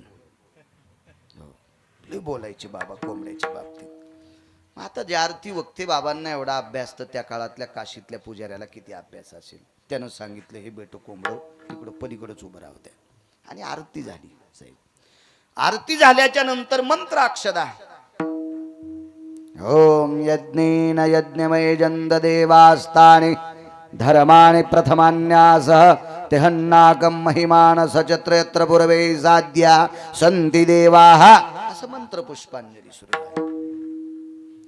मग ही मंत्र पुष्पांजली हातामध्ये अक्षद आहेत, पुष्प आहे आणि भगवान विश्वनाथाच्या पिंडीवर त्या अक्षदा समर्पित झाल्या.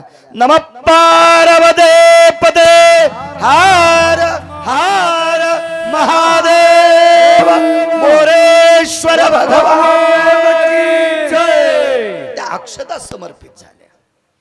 माकड थोडं अनसट्यात होतं. मंत्र अक्षदा तिच्याही अंगावर पडल्या आणि माकडाच्या पडल्या. कोंबड कोपऱ्यात उभं. कोंबड्याच्या अंगावर अक्षिदा नाही पडल्या, पण कोंबडं हुशार होतं. अक्षिदा जवळ आदळल्या आणि कोंबड्याला अक्षिदा दिसल्यावर खाच थोडं सांगावं लागत. त्यानं टप टप 2-3 अक्षता खाऊन टाकल्या. त्या लागी विमान पाठविले. मंदिराच्या बाहेर माकडाला आणि कोंबड्याला घेऊन आली. विश्वनाथाचं दर्शन घेतल्याबरोबर विश्वनाथानं सांगितलं, बाई तो येणं जाणं संपला आता. माय बाहेर गेल्याबरोबर तुझ्या स्वागताकरता माणसं उभे येत. विमान पाठिलं आणि कैलासाकडे जाणाऱ्या विमानात ती महानंदा बसली. हरिओम बाबा. ती विमानात बसल्याच्या नंतर माकड आणि कोंबड खाली होतं. पार्षदांना सांगितलं हे दोघांना खाली का ठेवलं. अहो आई साहेब, ते माकड आहे, ते कोंबड आहे, ते कसे घेता येते विमानात. ते का टपर विमान आहे का. ह्या विमानात कोणाला बी. मागे एकदा विमानात बसलो, त्या एका बाईच्या पोटावर अशी पिशवी आणि त्याच्यात कुत्र्याचं पिलू होतं. म्हणजे कुत्र्याचं तिकीट काढून बसल्या होत्या जिजी. विमानात तर तिकीट काढावं लागेल ना, तसं कसं. आणि कुत्र्याला तिकीट काढता येत असतं का. ह्या टपऱ्या विमानात काय. आता विदेशातनं कुत्रे येते तर ते पायी पायी थोडीच येते. 4.25 लाखाला कुत्रं आणलं एक जणांना. म्हणलं कुठून. मलेशियातून. आता मलेशियातून काय घोड्यावर बसून आला का पायी पायी आला. म्हणलं कसा. म्हणलं विमानातून. कुत्रं. म्हणलं हो. पताका नेली तर 10-12 तपासली पताका काठीत काही आहे का त्या विमानतळा. आणि धोत्रावाला मी एकटाच. टोपी काढू काढू इथं मशीन लावली आणि 3-3 बाऱ्या कष्ट्याल मशीन. म्हणलं मी कशाला कष्ट्यात बॉम्ब ठेवू. ते विमानतळावरला अधिकारी म्हणला, महाराज तुम्ही गण चांगले आहेत, पण मी पोटासाठी नोकरी करतो. मी म्हणलं मला असं माहित असतं बापा तर तिकडे एक तुला कॅबिन करावं लावली असती आणि मग म्हणलं असतं काय काय तपासायचं तर तपासा. काय वारकऱ्याचा अपमान करतो. इकून कष्ट्यात मशीन घालन तिकून कष्ट्यात मशीन घाल. गनिमत पटका नव्हता बांधला नाही तो मधात घातली असती कानापासून मशीन त्याने. हो. आणि कुत्रे आणली 3.5 लाखाचं कुत्र्याचं पिलू विमानात. अहो ह्या विमानात गुंडाळही बसतील. या टपऱ्या विमानात चोट्टे बसतील, गुंडाळ बसतील, डाके टाकणार बसतील, कोणी बसतील. नालायक बसतील, भडवे बसतील, चांगलेही बसतील. पण त्या विमानात अति चांगल्यांना बसता येते. नावाच्या चांगल्यांना नाही, अति चांगल्यांना. तिनं सांगितलं असू दे कोंबड आणि असू दे माकड. पार्षदांनी वरी निरोप केला. महानंदा आईसाहेबांना विमानात बसिलं, पण त्यांनी सांगितलं कुकुट आणि मरकट सोबत घ्यायचे. कुकुट मरकट म्हणायचे त्यांना, हे सोबत घ्यायचे. वरून पार्षदाला भयानक आवाज आला, मूर्ख कळत नाही तुला. अरे अख्खं जीवन तिनं भजन केलं, हे दोघं तिच्या पुढे नाचत होते. खाली कसे. अरे विमान तिच्यापेक्षा यायलाच पाठीले. पशु काय पाप पुण्य जाणीती, उत्तम मध्यम भोग भोगीती. महाराज काय कोंबड्याला अक्कल असती, काय वानराचा चंचलपणा असतो. पण एका वेशेनं केलेल्या निष्ठेनं भजनात अख्खं जीवन या दोघांनी नाचावा. यांना तरी खाली कसं. हरि अवयुक्त अंतकरणाने भजन वेशेनं केलं. तिला विमाला असं आला असेल नवल नाही महानंदा आईसाहेबांना, पण तिच्या सानिध्यात राहणाऱ्या कोंबड्याला आणि माकडाला सुद्धा विमान आलं तर आवडीनं गुणगाण्यात इतकी वेशेचा कोंबड्याचा आणि माकडाचा अधिकार उंचवतो तर आपला का उंचवणार नाही. म्हणून मालक दुसऱ्या कडव्यात म्हणतात, गुण गाईला आवडी आवडी गुण गाईला आवडी गुण गाईला आवडी गुण गाईला गुण गाईला आवडी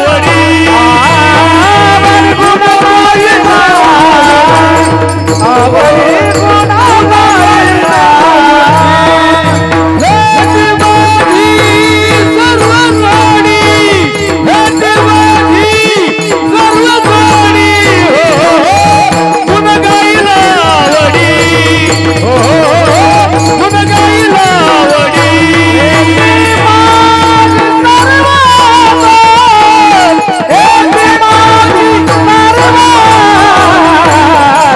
गुण गाईला आवडी गुण गाईला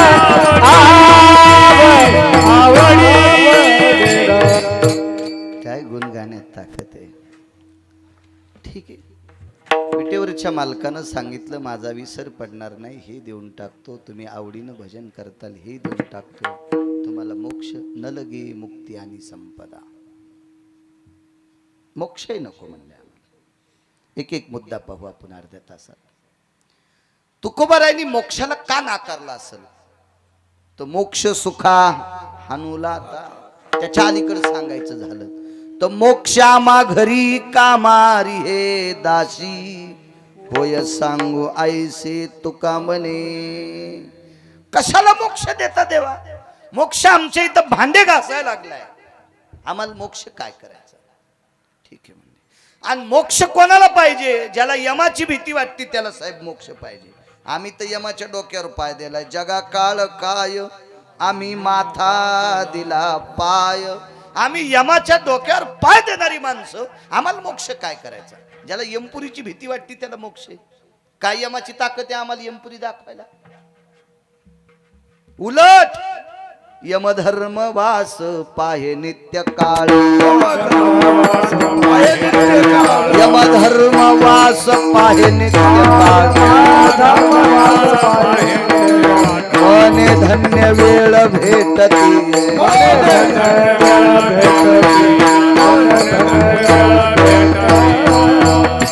यमधर्म वास पाहे नित्य काळ. मने धन्य वेळ भेटतीये. उलट निळोबाराय सांगतात यम चांगल्या संतांची वाट पाहतो आणि ज्या वेळेला साधू भेटतो साहेब ती वेळ यम धन्य म्हणून लिहून टाकतो. आज मला साधू भेटलाय. आणि यमाला सुद्धा साधूच्या दर्शनाची आस्था आहे. आणि मग साधूला मोक्ष काय करायचा? यमच जर पाय पडत असेल नामधारकाच्या, साधूचा दर्जा फार मोठा आहे. नित्य राम नाम गरजेवानी तीर्थे येती लोटांगणी. सुरवर लागती चरणी सवे यम पायवंदी. पैठणचे मालक सांगतात नित्य रे राम नाम गरजेवानी. अविरत जो भजन करतोय तीर्थे रे येती लोटांगणी. हे जेवढे तीर्थ आहेत तेवढे लोटांगण घालतात. सुरवर लागती चरणी सवे सवे यम पायवंदी. सर्व देवता पायावर लोळण घालतात आणि यम सुद्धा वंदन करतो. मग एवढा संतांचा अधिकार मोठा आहे, त्याला मोक्ष काय करायचा? तुकोबर आहे म्हणजे नको आम्हाला मोक्ष. संतांना देवता सुद्धा नमस्कार करतात. इतकी मोठी ताकद आहे संतांना. नकोय मोक्ष न लगे मुक्ती आणि संपदा. इथं मात्र देवानं थोडस परीक्षा पाहिली.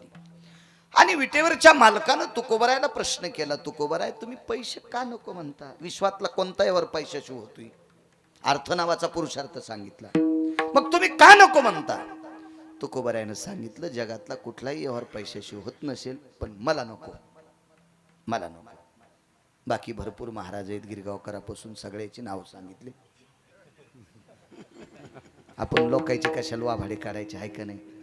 हो, आपली पेती उभ्यान ताकन दुसऱ्याची लावतो आड्याहून धाक. एक मन होती माझ्या लहानपणी. दुसऱ्याच्या बाईला म्हणला द्वारकाबाई पदरच नाही घेतला तुम्ही, आणि त्याची बायको वाट्यावर उभं राहून ताक पिऊ लागली जगानं. हो, काही खाली सांडू लागलं, काही पिऊ लागली. आणि मग मंजुळाबाई म्हणल्या माय तुही पायनं उभ्यान ताक प्याली, अर्ध खाली सांडायली. हा, आणि आम्हाला काय धाक लावतो. तसं लोकांना कशाला म्हणायचं. आपण आपल्या नावापासून सुरुवात करायची. तुकोबारायने सांगितलं देवा मला नकोय. वडिलाची रीत जाणत सो. आमच्या मागच्या बुजुर्गांनी काही नाही मागितलं ना, याच्या करता नकोय. बुजुर्ग कोणाला म्हणायचं. हा धर्म मोडखळीस येऊ नये म्हणून ज्याचा वरदहस्त असतो त्या राजाला बुजुर्ग म्हणतात. त्यांना वडील मागच्यांचं म्हणायचं. हा धर्म भजनाच्या संधेनं, भजनाच्या आत्मीयतेनं, निष्ठेनं पाखंडियाचं खंडन करतो. त्या वारकऱ्याला आधरीव म्हणायचं. बुजुर्ग वडिलाची रीत जाणत असो. मग कितीतरी लोक आहेत, कितीतरी लोक आहेत. त्याच्यातली काही राजे वरे काही ठराविक लोकांची चर्चा झाली गोलोकात. आणि तिथे चर्चा झाल्याच्या नंतर तुकोबाराय म्हणतात देवा या भारत देशाला, या पृथ्वीला लाभलेले काही राजे सुद्धा अधिकारी होते. त्यांनी जीवनात याचाही त्याग केला. काही महाराजांनी केला, काही यत्यांनी केला, काही योग्यांनी केला, काही तप्यांनी केला, काही सिद्धांनी केला. हे आमचे बुजुर्ग आहेत आणि त्यांनी चालवलेली परंपरा मी चालवतो. वडिलाची रीत जाणत सो. आता राजाचं चरित्र आहे का, पुढे सरकतो. वेळ भेटला तर मर्यादा पुरुषोत्तम रामचंद्रांची शिवजीवरची निष्ठा सांगण्याचा प्रयत्न करतो आणि मग वाणीला विराम. कमी करत नाही हरिओम बाबा, काळजी करू नका. कुठंच कीर्तन कमी करत नाही, तर इथं तर कसा करील.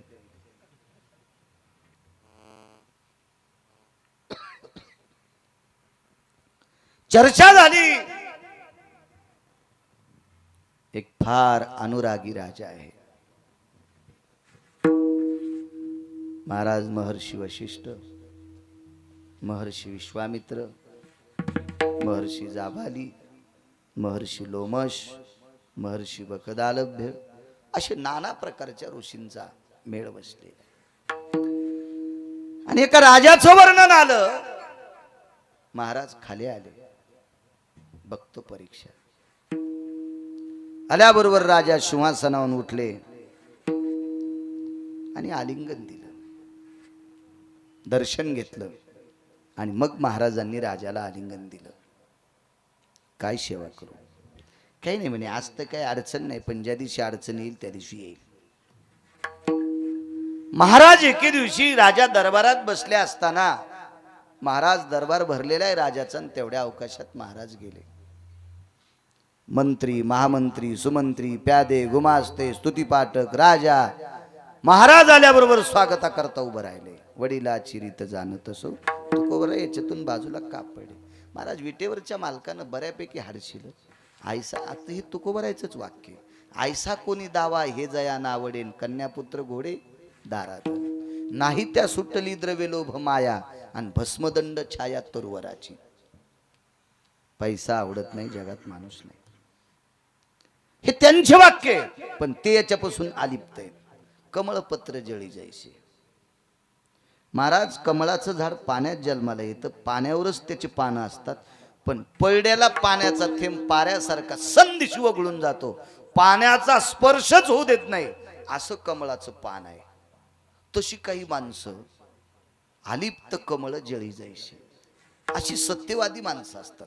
ती प्रपंचात असो, ती व्यवहारात असो, ती परमार्थात असो, इतकं जीवन त्यांचं धुतल्या तांदळासारखं असतं.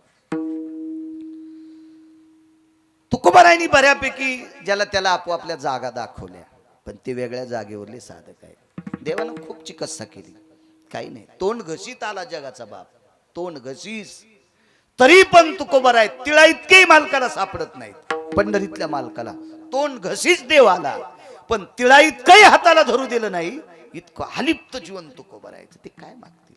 मागच्यांचं जीवन सांगितलं. राजाच्या दरबारात आल्याबरोबर सगळ्यांनी उठून स्वागत केलं. काय काय? काही नाही म्हणे, आमच्याकडे एक सत्र चालू आहे आणि त्या आध्यात्मिक सत्रात बऱ्यापैकी आता यज्ञ, याग, विधी, उपासना या सगळ्या काही गोष्टीचा रेलचेल आहे आणि हे करण्यासाठी अर्थ लागतोय. राजानं सांगितलं मागताल ते देईल. महाराजांनी सांगितलं, राजा लक्षात ठेवा बरं, मागताल ते देताल? हो, आपला सर्व राज्यपट मला देऊन टाका.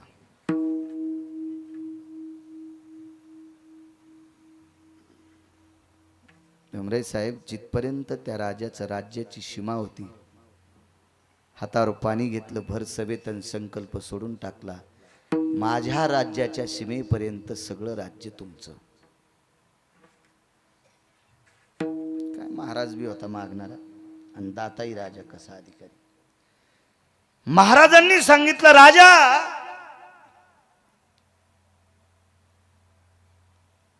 एखादं दान असेल ते दक्षिणेशिवाय पूर्ण होत नसतं. संकल्प सोडायचा होता ना, संकल्प सोडायचा तर त्याला दक्षिणा लागते. पूर्वीच्या काळात आदला, कवडी, दमडी, खडका, लालपई, डबल पैसा पाण्यात भिजून हातावर घ्यायचा, मग पाणी घ्यायचं आणि संकल्प सोडायचा. मग काहीतरी लागन की नाही संकल्प सोडल्यासाठी? प्रधानजी बुलाव खजिनदार को. खजिनदाराला बोलवा आणि एक गाडीभर सोनं घेऊन या. प्रधानजीकडे महाराजांनी बोट केलं, बस खाली, आता मी राजा आहे आणि तू महाप्रधान आहे. प्रधानजी म्हणले, तुम्ही राजा? तुझ्या राजानं आत्ता संकल्प सोडाय ना, राज्यपट कोणाला द्यालाय? महाराज त्या राजाने कानाला हात लावला, गुरुवर्य माफ करा, राज्यपट ज्या अर्थी तुम्हाला दान केलाय त्या अर्थी या राज्यातलं द्रव्य संकल्पात देता येत नसतं आणि संकल्पात द्रव्य आल्याशिवाय दान सिद्धतेला जाऊ शकत नाही. मग द्यायचं काय? प्रत्येकाचे सिद्धांत वेगवेगळे मांडले, पण पुराणाचा सिद्धांत आहे 3.5 भार सोनं द्यायचं ठरलं. साहेब 3.5 भार, स्वतःचं वजन 2, पत्नीचं वजन 1 आणि 1 भार मुलाचं वजन. राजाचं नाव आहे हरिश्चंद्र राजा, पत्नीचं नाव आहे तारामती आणि मुलाचं नाव आहे रोहिदास. दिवस माळेपर्यंत परवानगी घेतली, सूर्य अस्ताला जाईपर्यंत तुमचं देऊन टाकू. आज मोठ्या मोठ्या शहरात एक कामगार चौक असतो किंवा कोणताही चौक, त्या चौकात सकाळी काम करणारे माणसं दिवसभराचा टिफिन बांधून उभं राहतात. मग तुमच्या माझ्यासारख्यानं सांगावा, आमची इथे एक खड्डा खांदायचा आहे, 2 जण चला. आमची इथे एक झाड कोण मिळून पडे कंपाऊंडच्या, ते तोडून बाहेर टाकायचं, 2-3 जण चला, कुऱ्हाड घेऊन या, आपण त्याला न्यायचं, त्यांची रोजदारी ठरवायची. असं ते कामगार. तर पूर्वीच्या काळात काम मागण्यासाठी जर कोणी फिरत असेल तर वाळलेल्या गवताची पेंडी डोक्यावर घ्यायची आणि गावात चक्कर मारायची. याचा अर्थ असा होता, मला पोटासाठी काम द्या. ओली नाही बरं, हरिओम बाबा, वाळलेल्या गवताची पेंडी डोक्यावर घ्यायची आणि ती पेंडी डोक्यावर वाळलेल्या गवताची असली की पुढच्या जाणकार व्यक्तीला कळायचं, यांना काम पाहिजे, आपल्याला काम द्यावं लागते. महाराज, या देशाला लाभलेला हरिश्चंद्र राजा, या देशाला लाभलेली तारामती राणी आणि या देशाला लाभलेला राजकुमार महाराज, त्या चिमुरड्याच्या डोक्यावर वाळलेल्या गवताची पेंडी आहे, जिचे तळपाय सूर्य पाहू शकत नाही. तळपाय सूर्य पाहू शकत नाही, पायाचं नख पाहू शकत नाही, इतक्या भारदस्त वजनातली राणी डोक्यावर वाळलेल्या गवताची पेंडी घेऊन महाराज बाजारात शरीर मांडले विकण्यासाठी. राजा हरिश्चंद्र, सत्वाचा सागर राजा हरिश्चंद्र, स्वप्नी समग्र दिधले दान. खरं तर हे स्वप्न पडलं होतं बरं, जागृतीत नाही. हे तुम्हाला कळण्यासाठी सांगितलंय. महाराज सकाळी आले आणि म्हणले, राजा मला दान दिलंय तू. राजे म्हणले, कधी? मला स्वप्न पडलं होतं रात्रीच. आणि रात्री स्वप्न पडलं मला तुम्ही दान दिलंय. राजानं सांगितलं, एवढ्या मोठ्या महात्म्याला पडेल स्वप्न खोटं नसतंय. हरिओम बाबा. बाळू महाराज गेला आणि एकाल म्हणला, रात्री आपला सौदा झाला, मी तुम्हाला पैसे देऊन टाकलेत, आता फक्त रजिस्ट्रीला चला. तर त्या माणसानं कुऱ्हाड बाहेर काढली दांड्यातली आणि दांड्याला तेल लावलं आणि तू घराच्या बाहेर होय. मी इतका नालायक नाही. मी तुम्हाला राग येईन म्हणून माझ्यावर घेतलंय, पण तुमचं सांगायलो हे ध्यानात ठेवा. मी इतका नालायक होय आणि मला काय गरज पडली एखाद्या भंगीऱ्याकडे जायची. होऊ शकते का साहेब असं? रात्री मला स्वप्नात दान दिले. हे जागृतीत खरं करायचं हो हरिओम बाबा, जागृतीत खरं करायचं. हे रस्त्यानं चाललेले आहेत. रस्त्यानं चालता चालता गावाच्या कडेला मशानभूमी होती. त्या मशानभूमीचं टेंडर एकाने घेतलं होतं. टेंडर म्हणजे गुत्तच ना, मक्तेगिरी घेतली. ए इकडे. आता डोक्यावर गवताची पिंडी म्हणजे काम करणारा, त्याला आव जाऊ कोण बोलन? टेलर हे रे कोण बोलत असतं गावाला? राजा ए इकडे. जी काम करशील का? जी हो. सांगितलं ते. या शरीरानं जेवढं होईल तेवढं करीन राजा. आपलं मशान सांभाळायचं. काय देत मागा काय पाहिजे तर 2 भार सोनं. त्याचं नाव होतं डोंबे. डोंबा बनू होता. पैशावाला होतं ते. माणसं फुकणारा माणूस इतका पैशावाला. वजनानं 2 भार सोनं देऊन टाकलं. वजनानं मसन वाटा सांभाळणार. किती श्रीमंत. आणि भजन करणारा म्हणला आपण गाडी घेतली. येडगळेस का काय तू? अरे माणसं फुकणाऱ्याला माणसाच्या वजनानं 2 वजन. आता माणसाचं वजन 60-65 किलो तर असतंच ना. म्हणजे 1.25 क्विंटल सोनं माणसं फुकणारा द्यायला आहे. आणि भजन करणारा म्हणतो आपण गाडी घेतली. मुकाट्यान चलव, कोणाच्या अंगावर घालशील. हिशाबात चलू दे. येड्यावान करू नकोस तू. काय कुठं फुगावान काय करावं मेळच नाही माणसाला. काय करतील काय मेळ नाही. जा.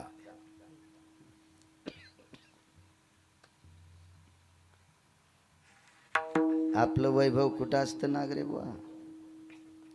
खांद्यावर पताका असावा, गळ्यात तुळशीची माळ असावा आणि वारीत चलणं हे आपलं वैभव असावा. गाड्या घोड्या महाराजायचं वैभव नाही. गाड्या घोड्या महाराजायचं वैभव असल तर राजे हो आपल्यापेक्षा भारीच्या गाड्या गुंडायला जास्त आहेत. महाराजायचं वैभव गाड्या घोड्या नाही. बंगला हवेली आपलं वैभव नाही. आपलं वैभव नामाचा प्रचार किती करतो हे वैभव आहे. आपण व्यसनातून किती बाजूला आहेत हे आपलं वैभव आहे. चांगलं गाता येतो म्हणून पिऊन चाल म्हणतो हरामखोरा. हे तो वैभव आहे का भडव्या? नाही. अडचण असेल, आपल्याला भूक लागली असेल, कोणी ओळखीचा नसेल तर सात्विक हिरवा टिपका असलेल्या खानावळीवर जेवायला गेला असेल, अनावधानानं वेळ प्रसंगी मान्य करतील. महाराज जिथं कीर्तन झालंय तिथं महाराजाला जीव घालीत नाही अशी जागा आहे का साहेब एखादी? ज्या गावात कीर्तन झालंय तिथं त्या महाराजाला जीव घालीत नाहीत. आपण 4-2 बाऱ्या इकडं परिसरात गेलतो, तुम्ही सोबत होते. अहो रांगोळ्या टाकल्या हो लोकांनी, रातच्या दिवे लावले आमच्या पुढं. घरात तर कोणी लावीन, रस्त्याला दिवे लावले. आणि इतकं स्वागत बाळू महाराजाचं असताना जर बाळू महाराज एखाद्या हायवेला इथलं पाकिट घेऊन जर तिथं जेवत असेल तर यमाला सुद्धा कळणार नाही याला कोण्या नरकात टाकावं. यमाला पण सुधारणार नाही, याला किती खोल खड्डा करून खाली पुरावा, यमाला सुधारणार नाही. हे वैभव नाही आमचं. संप्रदायाचं वैभव आहे भक्तीचा पुरुषार्थ वाढवणं. जितकं जितकं अभ्यास करून लोकांना आपल्यात आणता येईल ते संप्रदायाचं वैभव. गाड्या घोड्याने असावा, कोण म्हणते नसावा, असावा, पण त्याचा गर्व नसावा. एक जणांनी मला गाडीची पूजा करायला बोलिलं तर म्हणलं मलाच कसं काय बोलिलं. म्हणलं तुही जिरवायची होती. म्हणलं मग कसं काय जिरी तू. 2-4 बाऱ्या मायापासून गेला मी, हात केलता पण तो मला मधात घेतलं नव्हतं गाडीत. अरे म्हणलं माणसं भरेल होते ना, मित्रच होता मधात माणसं असल्यावर तुला काय टपाव बसू का. नाही नाही पण उभं करून तर बनायचं ना, जागा नाही म्हणून. म्हणलो तो मधल्याला ओरडा असतो, तो इतका रगील मित्र होता मग, त्याच्यामुळं कुठं आता तुला खेटावा. त्याच्यामुळं आपलं मी पळली. हा त्याच्यामुळं तू जिरिण्यासाठी गाडीची पूजा करायला बोलली. आणि गाडी केवढ्याची, मुंबईच्या बाजारातून घेतलेली 3.5 लाखाची. हो 3दा तर तिची नाव बदलली, 8व्या बारीची याला आली. आणि तिची पूजा करायला मला बोलिलं. आम्ही त्याची पूजा केली. म्हणलं मुंबईला जायचं रे. ते म्हणलं आपली नाही गाडी घेणार. म्हणलं तू या गाडीत काला झाला तरी पोचायचो नाहीत. तू या गाडीत मुंबईचं कीर्तन कुठं गवसत असते का, तू राहू दी. हो इथं जालन्याला गेल्यावर डुक डुक डुक डुक डुक डुक वाजायची बस मुकाट्यानं. ही रान साजरी म्हणून आपली अशीच घरी ठेवी. येणाऱ्या जाणाऱ्या पाहुण्याला वाटावं याला गाडी आहे. हो आम्ही रेल्वेने गेलो. रेल्वेने गेल्यावर स्टेशनला उतरल्याबरोबर एक भक्त आम्हाला न्यायला आला. गिरगावकर आपणच आहेत का. आता मुंबईच्या स्टेशनवर धोतरावाला मीच दिसलो. मीच बर बर काय हे संघ होतं ती गाडी घेणार. चला बाहेर. त्या दादऱ्याहून खाली उतरल्याबरोबर बसा गाडीत. त्या गाडीत बसल्याच्या नंतर काय गाडी होती, मी असं गपचूप बसलो साहेब. मला वाटलं आपला कोपूर गिपूर कशाला लागला, एखादं बटन सुरू व्हायचं आणि कोणी कुणी गाडी फिरायची. महागाईची गाडी होती न ती, कधी नाही पाहण्यात आणि ती आलं खाण्यात. मी आपलं गपचूप. आपण धोत्रावाल्यानं कशाला वळवळ करायची. शिक्षण 7वी कुठं काही 10 गिबी ते शिकलेलं होतं. इकून पाही तिकून पाही, हँडल पाही, काच पाही. मुकाट्या बसलं. ते म्हणलं बस गपचिप, तुला नाही अभ्यास, शिकला नाही काय नाही, मला चटकळत आहे गाडी. आणि म्हणलं चटकळतून केवढ्याची. माय इथं का दुकान आहे का, 5 रोगील होतं ते. आणि मला चटकळ होती म्हणलं गाडी. म्हणलं मग केवढ्याची, हळूच करून बसलो. केवढ्याची माय इथं का दुकान आहे का कारखाना आहे मला विचारायला. म्हणलं जाऊ दे बाबा. म्हणलं दादा गाडी केवढ्याची. ते म्हणलं 2.25 कोटीची. अरे पप्पो. मी म्हणलं 10 जेलनं गेले तरी गिरगावच्या बाळून काय घ्यायलाय नाही भेटन. उग देवाच्या पुढं नाही इथं या गादीवर तरी खोटं नाही बोलायचं. या 2-4 वर्षाच्या तुरी इकल्यावर काय जण आला आजी आपल्याला गाडी. तुरी सोयाबीन हरभरा चांगलं पाहायचं काम नाही. कृपा आहे बोरेश्वर. त्यानं जाटा हालीले की रान भिजते पट्ट्याचं. हरभऱ्याची बाबर होणार नाही, तुरीची बाबर होणार नाही, भैमुख्य वाढणार नाही. हा टरबूज गाबणे होणार नाही. गाबणे टरबूज कळत आहेत का, पुढून खपक्याने इकून बेंबी दबली. हो 7 किलोचं असलं तरी व्यापारी म्हणतो हे माग. आणि त्याला नाव ठेवलं रहाटण. लय माणसं बी विचार त्याला नाव रहाटण. कोणी होत नाही ना त्याला. हो अशी होत नाही. कृपा आहे त्या मालकाची. मी म्हणलं दादा तुम्ही काय नोकरीला आहात. त्यांना नोकरी वगैरे काय नाही. 2.25 कोटीची गाडी आहे. या ईदभर पोटाची खळगी भरण्यासाठी टाळ्या वाजितो. भाजनात नाही.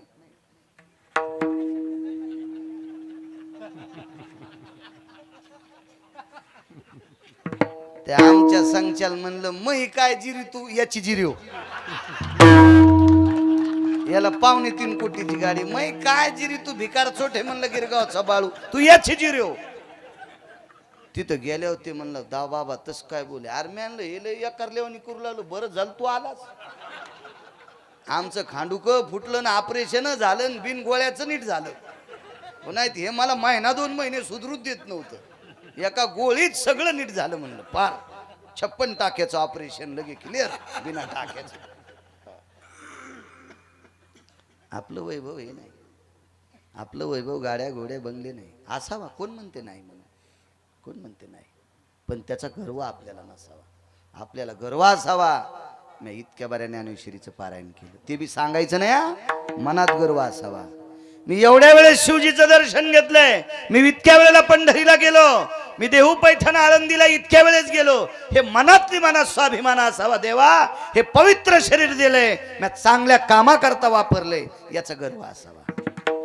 हे आड्या घोडेन पैसे नादलेन हे कोणाकडे भीत काय ताण नाही. योग असा आला,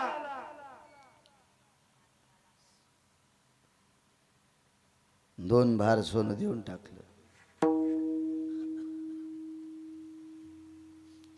आणि प्रेत जाळण्यासाठी शरीर इकून टाकलं.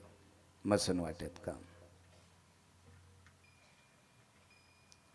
डोंब्याला सांगितलं येतो उद्या कामाला, बायकोची न पोराची वाट लावायची, म्हणजे कुठंतरी कामासाठी व्यवस्था लावायची. तितक्यात समोर गेल्याच्या नंतर एक बाजार भरलेला होता आणि त्या बाजाराच्या कडेला हरिश्चंद्र राजाच्या डोक्यावरची पेंडी खाली टाकली. आता शरीर विकलंय कामासाठी, आता दोघांच्या डोक्यावर पेंडी गवताची. त्या बाजारामध्ये एक सात्विक सदाचारी पुण्यशील व्यक्ती दर्भ ऐकण्यासाठी आलता. दर्भ पितृपंधरवाडा चालू होता. दर्भ ऐकायला आला. वडीला चिरीत जाणत असतो तो कोबरा याच्यातून बाजूला पड नकोय. आणि संपदा, मोक्ष तर नकोच म्हणले, पण आणि संपदा नकोय म्हणले. संपदा आम्हाला का नकोय? मागचे लोक किती अधिकारी होते, तो अधिकार पटवून देतात. आणि मग एक ती दर्भ विकणारी व्यक्ती आली, प्रचंड श्रीमंत व्यक्ती. पण पूर्वीच्या काळातले 500 एकरवाली माणसं वय झाल्यावर पण रिकामे बसत नव्हते. मुंगशाच्या दोऱ्या, गोफन तयार करायची, मुंगशे तयार करायचे, जोते तयार करायचे, कासरा तयार करायचा, आगुंड्या तयार करायच्या, पोळ्याचा साज तयार करायचा. 500 एकरवाला पण घेरा फिरवायचा पोळ्याच्या आधी. महाराज वजनदार लोक होते, मस्तीतले माणसं होते. ह्या इशीच गडी असले तरी त्यांना सूत कांडू लागायचे गड्यासोबत. काय काय वैभवशाली लोक होते. आता नुसते बेकार चोट. मोकार टेकन चौकीत लुगडे एक काय सांगतो सोंबळ्या काय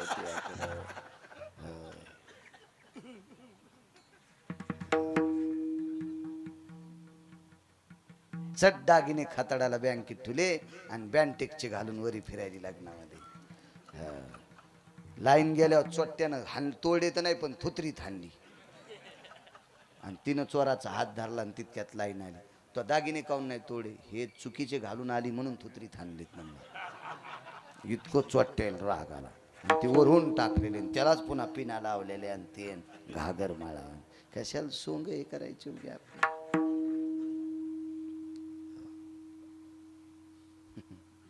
7 दिवस कीर्तनाला नाही, 8व्या दिवशी काल्याला नाही. एक जण असं मोठं ब्रासलेट घालून इकडं नुकती वाटा. मॅनला याला हाणार रूम नाही याच्या हाता. हे आता आला इथं नुकती वाढायला सांगायला, हे बोटन गिटन वय तिकडं. 7 दिवस तुला कीर्तनाचा पत्ता नाही, काय नाही काय नाही. आता पण फिरायला वा वा वा तुम्ही आलात का? ते पहिल्यापासून हे तूच आज आलात, तू हा दिवा माग राहू दे. काय नाटकेच लोक सगळे भलते.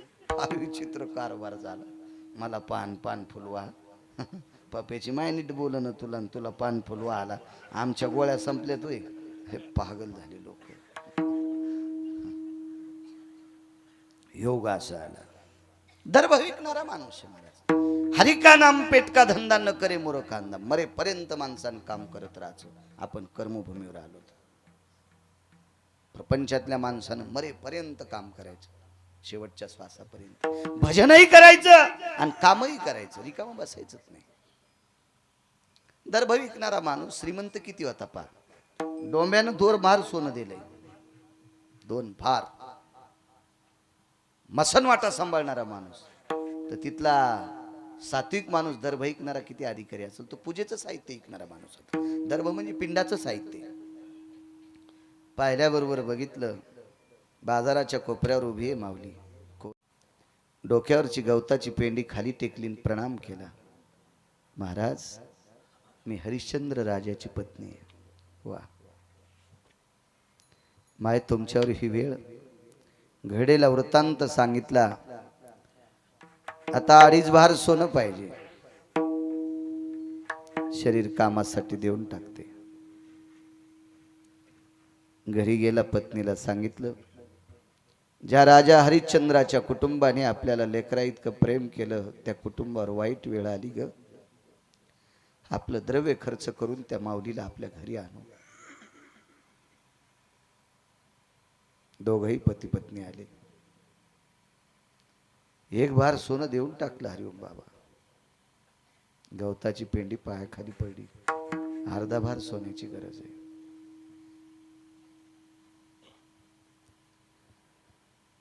एक भार सोनं आणून दिलं.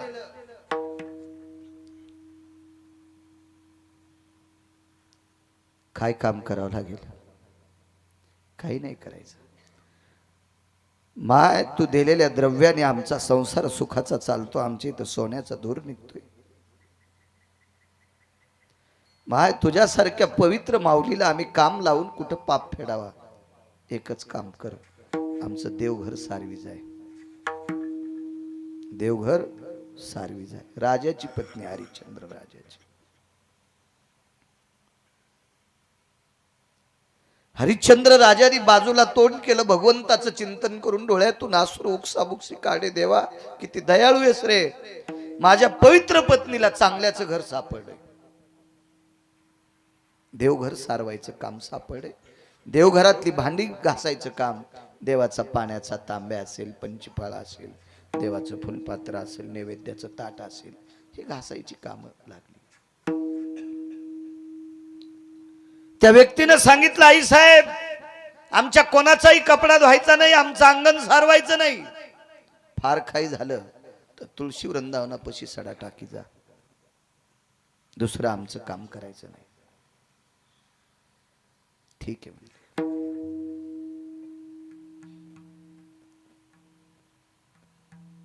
उद्या सकाळी येते.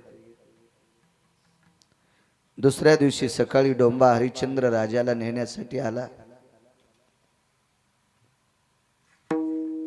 तो दर्भ विकणारा व्यक्ती तारामतीला नेण्यासाठी आला. आणि हरिश्चंद्र राजानं सांगितलं, प्रिये, जाय तू. डोंब्याला विनंती करून आपल्या बाळाला कोणाचे तरी सुपूर्द करेपर्यंत थांबतोय. आणि त्या दर्भ विकणाऱ्याच्या पाठीमाग त्याची पत्नी चालत होती. आणि त्याच्या पत्नीच्या पाठीमाग या विश्वाला, या पवित्र देशाला लाभलेला हरिश्चंद्र राजाची पत्नी चालत होती, तारामती. पण तो दर्भ विकणारा व्यक्ती सनसन घराकडे चालत होता. त्याच्या पाठीमाग तितक्याच वेगानं त्याची पत्नी चालत होती. पण त्या दोघांच्या पाठीमाग आणि हरिश्चंद्र राजाच्या पत्नीच्या मधात खूप अंतर पडलं, खूप अंतर पडलं. वळून पाहिलं तर पाठीमाग आवाज दिला, स्वामी, काय ग? हरिश्चंद्र राजांच्या महाराणी फार दमानं चालतात. थोडा हळू चाला. त्यानं हळू चालायला सुरुवात केली, तरी पण अंतर जास्त पडलं. दोघं पती पत्नी वापस आले. आणि हरिश्चंद्र राजाच्या पत्नीला विचारलं, माय, आमची इथं काम करायला यावं वाटत नाही. आता माझ्याकडे पाणी नाही, मी संकल्प सोडला असता. पण घरी गेल्यावर मी संकल्प सोडतो. माझी माय, तुझ्या राज्यात आई इतकं प्रेम आम्हाला दिलं ग तुम्ही. माझ्या घरचं देवघर सारवायचं नाही, माझ्या दारात तुळशी वृंदावनापाशी सडा टाकायचा नाही. बाई, माझ्याकडे जी दासी आहे का, ती दासी तुला आंघोळीला पाणी टाकी जाईल. तुम्ही जेवलेलं ताट सुद्धा धुवायचं नाही.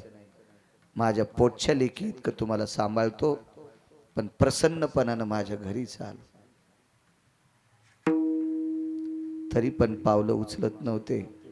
पुन्हा एकदा ती व्यक्ती आणि त्याची पत्नी वापस आली आणि विचारलं, तारामती बाई साहेब, चालण्यासाठी काय त्रास आहे?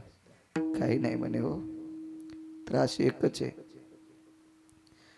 मालकाला मसनवाटा सांभाळायचं काम भेटलं ते पुरुष येत धकेल. माझ्या मालकाचा भक्तीचा पुरुषार्थ, माझ्या आई वडिलांचं पुण्य, सासू सासऱ्यांचं पुण्य एकवटलं. मला तुमच्यासारख्या साधूच्या घरची भाकरी खाण्यासाठी भेटती. माझं पुण्य आहे, दुःख एका गोष्टीचं आहे, माझा बाळ डोक्यावर गवताची पेंडी घेऊन बसलेला आहे, त्याला कोणाचं घर सापडल याचं दुःख वाटतंय, कोणाच्या घरी जाईल तो. म्हणून माझ्या वासराकडे बघून माझे पाय ओढत नाही, तो माझं बाळ आहे, तो रोहिदास माझा पुत्र आहे. पती पत्नी थोडेसे बाजूला सरकले आणि एकांतात विचार केला, एवढं जर आपण करत असू तर अर्धभार सोनं द्यायला काय हरकत आहे. या तिघाईत मिळून 3.5 भार द्यायचं होतं. कोणाचं किती आलं असेल ते पुराण सांगेल, कधी कधी माझ्याच्यानं चुकही होऊ शकते सांगण्यात, पण 3.5 भार सोनं द्यायचं होतं. आपल्याकडे किती द्रव्य आहे, घरातलं सर्व द्रव्य एकवटलं आणि राहिलेल्या द्रव्यात हरिश्चंद्र राजाचा पुत्र सुद्धा विकत घेतला.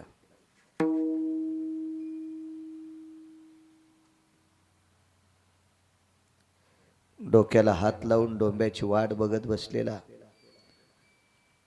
या भारतीय संस्कृतीला लाभलेला हरिश्चंद्र सत्वाचा सागर राजा डोक्याला हात लावून बसलेला आहे. आईनं खुनवल्याबरोबर मुलगा जवळ आला, बिलगून धरलं, उकसाबुक शिरडी, बाळा आपल्या दोघांचं काय दैव असेल, तुझ्या बाबाच्या आशीर्वादानं आपल्याला सात्विक घरची भाकरी खायला भेटणार. माईनं तोंडावून हात फिरिला आणि एकच सांगितलं, बाळा या सात्विक माणसाच्या घरी जाता जाता ज्यानं जन्म दिलाय त्या पुरुषार्थी बापाचा एकदा पाठीवर आशीर्वाद घेऊन ये. आणि रोहिदास हरिश्चंद्र राजांकडे गेला, डोक्याला हात लावून खिन्नावस्थेत बसलेल्या राजाच्या पायावर डोकं ठेवलं. कोण आपल्या पाया पडतोय म्हणून डोळे उघडून पाहिल्याबरोबर पोटचा पुत्र आहे, पाठीवर हात टाकला. बाळा काय, काही नाही बाबा, आमची सोय लागली, आता काय द्रव्य असेल ते 3.5 भार देऊन टाका, मी तिकडं जातोय. पाठीवर थाप टाकली, सांगितलं, बाळा जीव गेला तरी हरकत नाही, पण पुढच्याचं काम करताना खोटं करू नकोस. महाराज ह्या परिस्थितीला टोकले तरी ती अवस्था, इतक्या नाही वागलं. महाराज नियतीनं परीक्षा पाहण्यासाठी सर्पदंश झाला. फार वेगळं वेगळं चरित्र आहे, पण मी साधं सांगतो तुम्हाला. कधी कधी असं काही चरित्र घडलेलं आहे की ते सांगताना सुद्धा हिंमत होत नाही, चित्त थरार होत आहे, इतकं विचित्र चरित्र आहे. सर्पदंशाने मुलगा मृत्यू पावला, त्याचं पार्थिव मशानात जाळायला आणलं.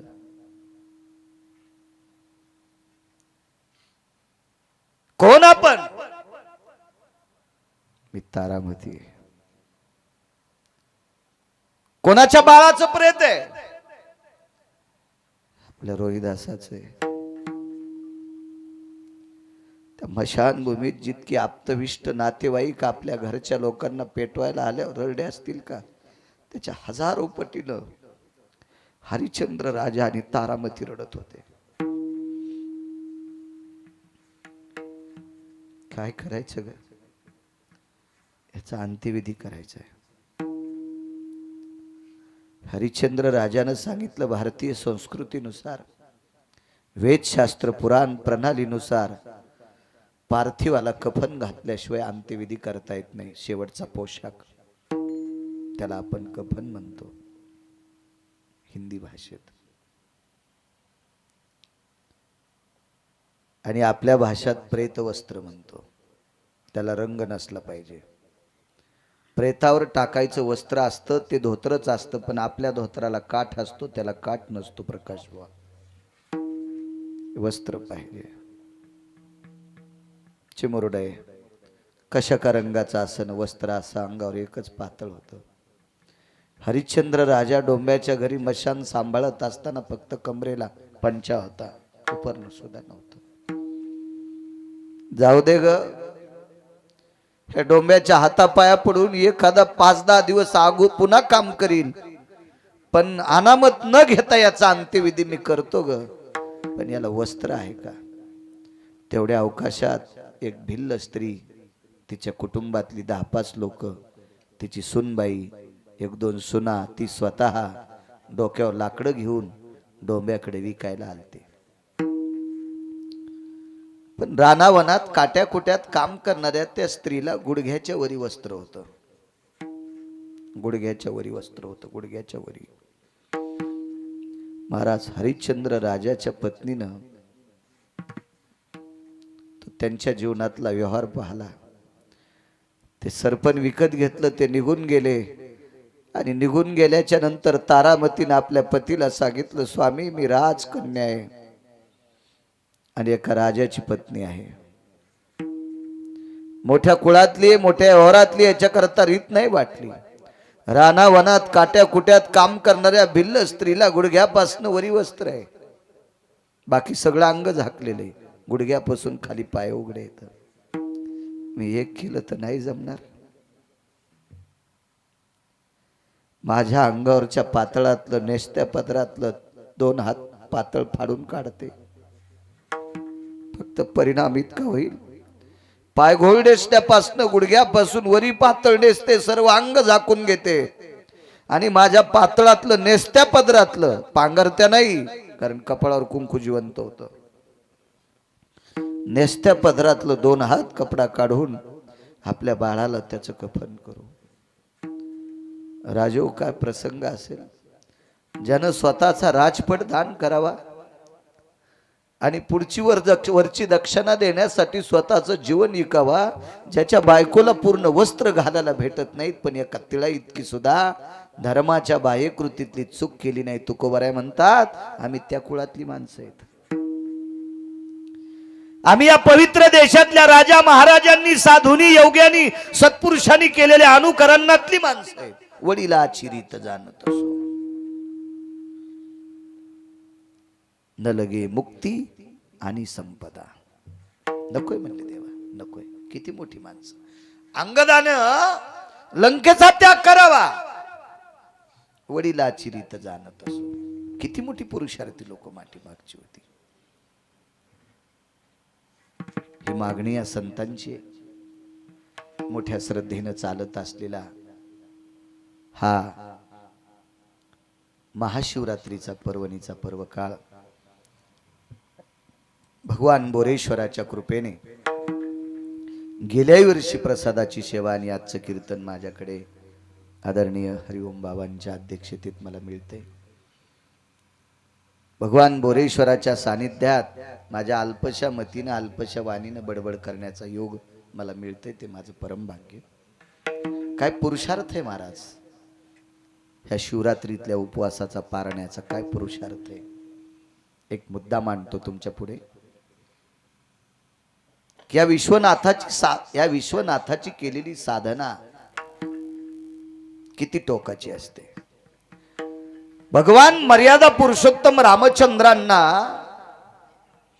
लंकेत प्रवेश करायचा. लंकेत हरिओम बाबा. तर लंकेत प्रवेश करून युद्ध करायचंय.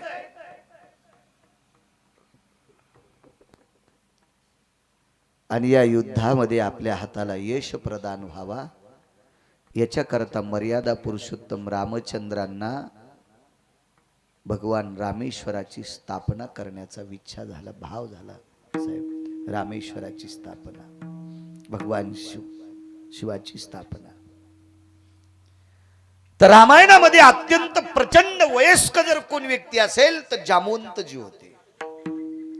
आणि मर्यादा पुरुषोत्तम रामचंद्रांनी आपली व्यथा जामवंतजीकडे मांडली. आणि जामवंतांना काय शिवरात्रीचा उपवास काय, पारणं काय, भगवान शिवजीच्या सेवेचं महत्व काय, तादात्म्य काय, काय हलतंय महाराजा सेवेच्या ताकदीनं, एवढा पुरावा ऐका. वाणीला पूर नाही राम. वेळ तर संपला असेल नाही का. उठान मागचे.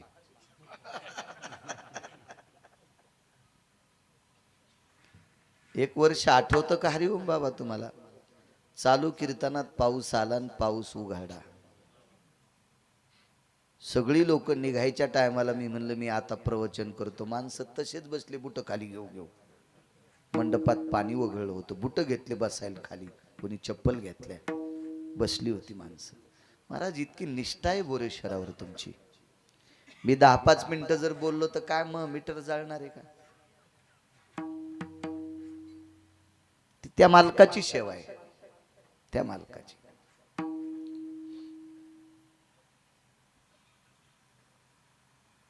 जामवंतजीला आपली व्यथा मांडली. जामवंतजी, आपण वनात आहोत, समुद्राच्या तीरावर आहोत, जंगलात आहोत आणि माझ्यासोबत सगळी वनचर आहेत. 18 पद्म, वानर, 72 कोटी रीछ, 56 कोटी गोलांगुळ आणि एकटा माझा भाऊ आहे. पण आमच्या अंगावर काही कपडे नाहीत, वल्कल्ले आहेत आणि आम्हाला शिवजीची स्थापना करायची. आम्हाला पुरोहित सापडेल का? पुरोहित पुरोहित पुरोहित म्हणजे ब्राह्मण सापडेल का आम्हाला? जामवंतानं सांगितलं, तुम्हाला भगवान शिवशंकराची स्थापना करण्या योग्यतेचा माझ्या जीवनात एकच पुरोहित पाहला आणि तो जर आला तर प्रयत्न करतो. आणि जामवंतजीनं उड्डाण केलं आणि लंकेत पोचले. तो पुरोहित होता लंकेचा राजा रावण. प्रचंड अस्खलित युद्ध होता आणि जामवंतांचं रावणाच्या दरबारात फार मोठं वजन होतं. कारण रावणाच्या आजोबाचे मित्र होते जामवंतजी, आजोबाचे मित्र रावणाच्या.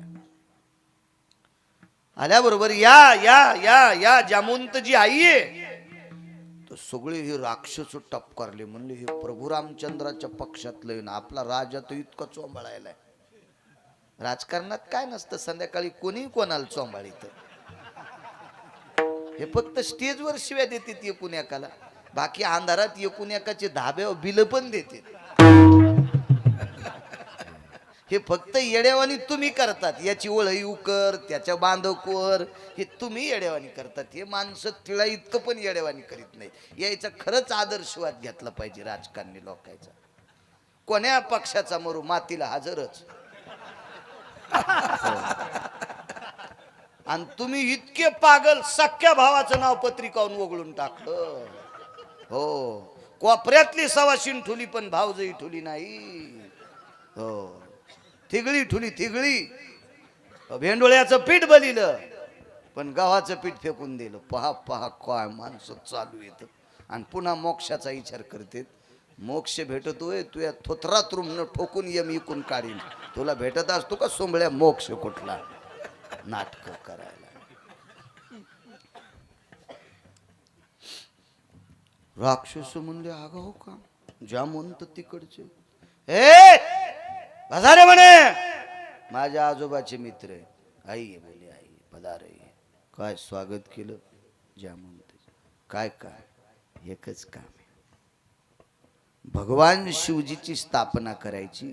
लिंग तयार केले वाळूचं आणि त्या भगवान शिवजीच्या पिंडीची स्थापना करायची. मंत्र म्हणण्यासाठी तुम्ही पाहिजे. पोर आहेत ते. वा वा. यजमान कोण आहे? रावणाने विचारलं. मर्यादा पुरुषोत्तम रामचंद्र. काय अवघडच काम झालं. साधं भांडण होतं वय साहेब. बायको चोरून अशोक वाटिकेत आणून ठेवली आणि ते रामप्रभू यजमान आणि मी पुरोहित. बर, पुरोहित सोन्याच्या गावात राहणारा आणि यजमानाच्या अंगावर कपडे नाहीत. वलकल्ले होते ना, कपडेच नव्हते. कपडे. महाराज दर्जा काय शिवजींचा. कशाला म्हणायचं भगवान शिवशंकर. पहाटच उठून दुसऱ्याच्या बाईच्या झाडाचे फुलं वरबडायचे आणि महादेवाची पूजा करायची. मग झाली माय पूजा. मेंढीचा दुसरा अवतार आहे तू. हो, म्हणजे पहाटच झाड वरबडन भगवान शिवशंकराच्या पिंडीवर टाकलं. पाणी घालू घालू मेली दोर की. हो, आणि तो फुलं तोडे वचीन झाली म्हणली मग पूजा. असं नसतं वचे. शेळ्या मेंढ्यावानी करू नको अशी. वरबाड तुळस, वरबाड फुलं, वरबाड टाक महादेवाच्या अंगावर. तसं नसतंय. तिने पाणी घातलंय, काहीतरी पाय ना, त्याची कदर कर ना. आपोआपले तोरे. बर, ठीक आहे. दशरथ नंदन रामचंद्र यजमान भगवान शिवजींची पूजा करायची. राम शिवाचे उपासक होते. आपलं रावण शिवाचे उपासक होते. महाराज दर्जेदार माणसं दर्जेदारच असते. रावणानं सांगितलं भगवान शिवजींची स्थापना. चला येतो मी, काय हरकत नाही, येतो. तर जामवंतजीनं सांगितलं लंकेश राजा रावण, तुम्ही पौरोहित्य करण्यासाठी यायले, पण प्राण प्रतिष्ठेच्या पूजेला किती खारका, किती हळकुंड, किती बदाम, किती खोबरं, किती खडी साखर, किती तूप, किती गूळ, किती साखर. तर मोठी लोक किती दर्जेदार असतात ते. रावणानं सांगितलं यजमान वनवासात आहे, यजमान वनवासात आहे. मग ज्या पुरोहिताचा यजमान वनवासात असतो त्या यजमानाचं साहित्य पुरोहितानं न्यायचं असते. कोणाकडून शिकायचं माहिती काय? आमच्याकडून नाही, रावणाकडून शिका. रावणाकडून शिकायचं, रावणाकडून. त्याला शास्त्राधार आहे, त्याला पुराणाधार आहे, त्याला वेदाधार आहे, त्याला ऋषी मुनी प्रणीत आहे. असं गाफील नाही उचलली जीभ लावली टाळाला. यजमान जंगलात आहे, यजमानाकडे काही नाही. अशा वेळेला त्याची इच्छा जर परमार्थाची झाली असेल तर त्याच्याकडून फुटकी कवडी न घेता पुरोहितानं त्याचं कार्य पार पाडावं. प्रधानजी, भांडारातून एवढं एवढं पूजेचं साहित्य काढा, दिलं पाठवून तिकडे. बसायला पाट सह सोन्याची, पूजाला यजमानाला बसायला पाट सोन्याची पाठवून दिले. आणि रावण स्वतःच्या 6 पत्न्या विमानात बसिले. त्याला किती हजार होत्या हो? किती होत्या आजी? 80,000. 80,000 बायकापैकी 6 बायका विमानात बसल्या. आपण दुसऱ्या विमानात, आणि 2 विमान अशोक वाटिकेत गेले. आणि सीतेला सांगितलं, सीते तुझ्या मालकाला भगवान शिवशंकराची पूजा करायची, आणि बायको जिवंत असताना यजमानाला एकट्याला पूजेला बसता येत नाही. आणि तशी पूजा करणारा मी पुरोहित नाही. कोण म्हणते माहिती? रावण. ते का तुमच्या मायासारखा महाराज होता का? कसं धकूनच घेऊ, धकूनच धकूनच. मी सत्यनारायणाला गेलो, एक जणाच्या लग्नाचा सत्यनारायण. ते म्हणला महाराज मला गडबडे, जरा उभाट्याच करा, भोयटे आऊत हाणूच नका, जरा उभाट्याच. मी सत्यनारायणाच्या पूजेचाच केळीचा पिल काढान उरफाटा केला. मी म्हणला हानीनच तुला. हो, कारण तुला जरी वेळ नसली तर म्या चुकीचे मंत्र म्हणल्या महासंसार खालून पेटन सुंबळ्या खालून. हा, त्याच्यापेक्षा ह्यो बी करू नको, तू सुनता करण तिकडे बोंबलत जाय. ते म्हणलं आगाऊच महाराज आहे. म्हणलं या आगाऊच आहे, याच्या नको ना दिला. महाराज माणसं तत्वशील आहेत, त्याच्यामुळं देश टिकून आहे. तुमच्या माझ्यासारख्या भंगिऱ्यामुळे देश टिकून नाही. आम्ही एक जणाची तर पूजेला गेलो, इतकं आळशी माणूस, आम्हाला एक कमी पडलं, आम्ही त्याला नेलं, ते आमच्या नशिबाने ते भेटलं.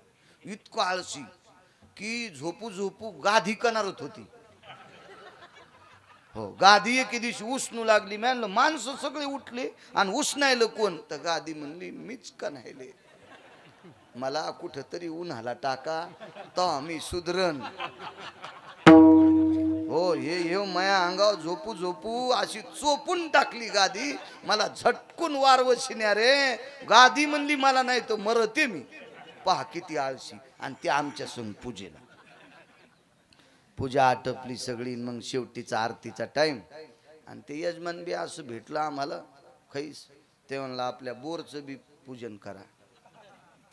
बोरची पूजा केली. आणि म्हणला महाराज मला 3 घरचं बुडता आले. हो, आणि त्याचं काहीच केलं नाही, ते बी जरासं करतात का? मी म्हणलं त्या 3 घरचं आलं, मोह तूच खा आता. मोहच काय करायचं तर कर. थडग बांध नाही तर समाधी बांध. काय काय करू तू म्हणलं चांडाळा. चटच करून घ्याला एका दोऱ्यात सगळे काम.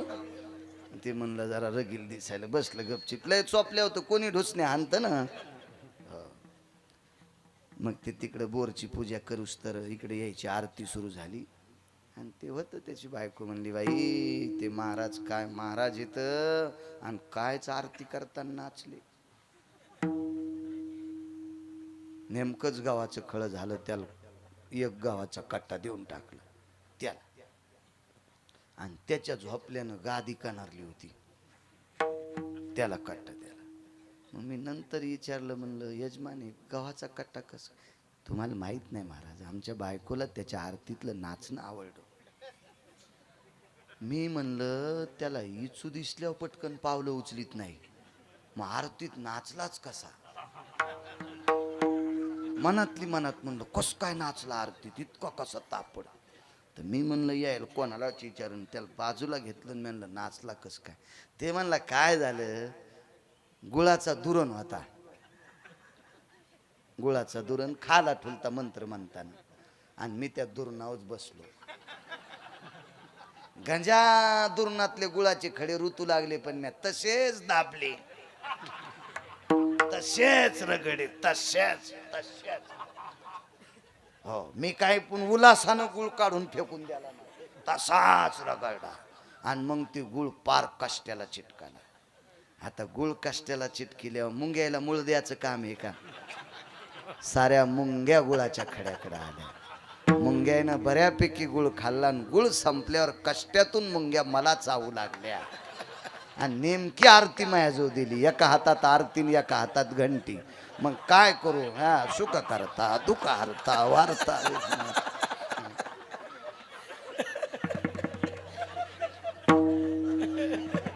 माणसं आताशी उकळले हो. हरिश्चंद्र राजाचं चिंतन ऐकता जशी सकलादी बाबाला कापायचे असे निघले होते. जसे आता सकलादी बाबाला उभे चिरायचे, म्हणजे बोकड्या सोडून यायलाच कापायचंय उद्या, असे बसले होते माणसं. काय माणसं भंगार आवडतो बाबा. जाऊ द्या, असं असेल का माझ्यासारखं रावण. सीते, तुझ्या मालकाला मर्यादा पुरुषोत्तम रामचंद्राला म्हणे शिवजीची स्थापना करायची. बायको असताना एकट्याला पूजेला बसता येत नाही, पूजा करूच तर चाल. विमान निघालं. आल्याबरोबर सीता यायच्या अगोदर पाट टाकले 3. एक स्वतःला, दुसरा रामचंद्राला, आणि बाजूला सीताई साहेबाला. 2 सिद्धांत आहेत आपल्याकडे. वारकरी संप्रदायाच्या दंडकानुसार पूजा करायला बसलेल्या व्यक्तीनं डावीकून बायको घेतली पाहिजे. वामांगी रकुमाई दिशे दिव्य शोभा. आणि पुराणाचा सिद्धांत जर अगोदरचा पाहला तर उजवीकून बसवली तरी चालती. मधात काही काही कंटुले हालत ऐकून नसते, तुला काय कळत नाही, बस मोकाट्यान.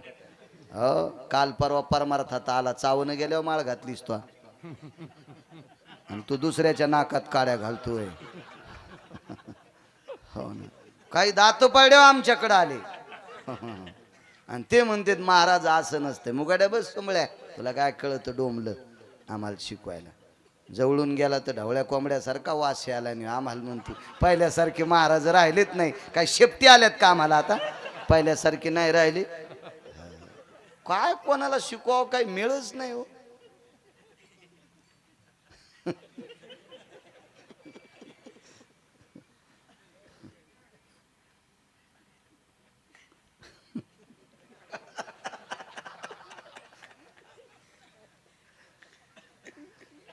पाठ टाकली बसायला.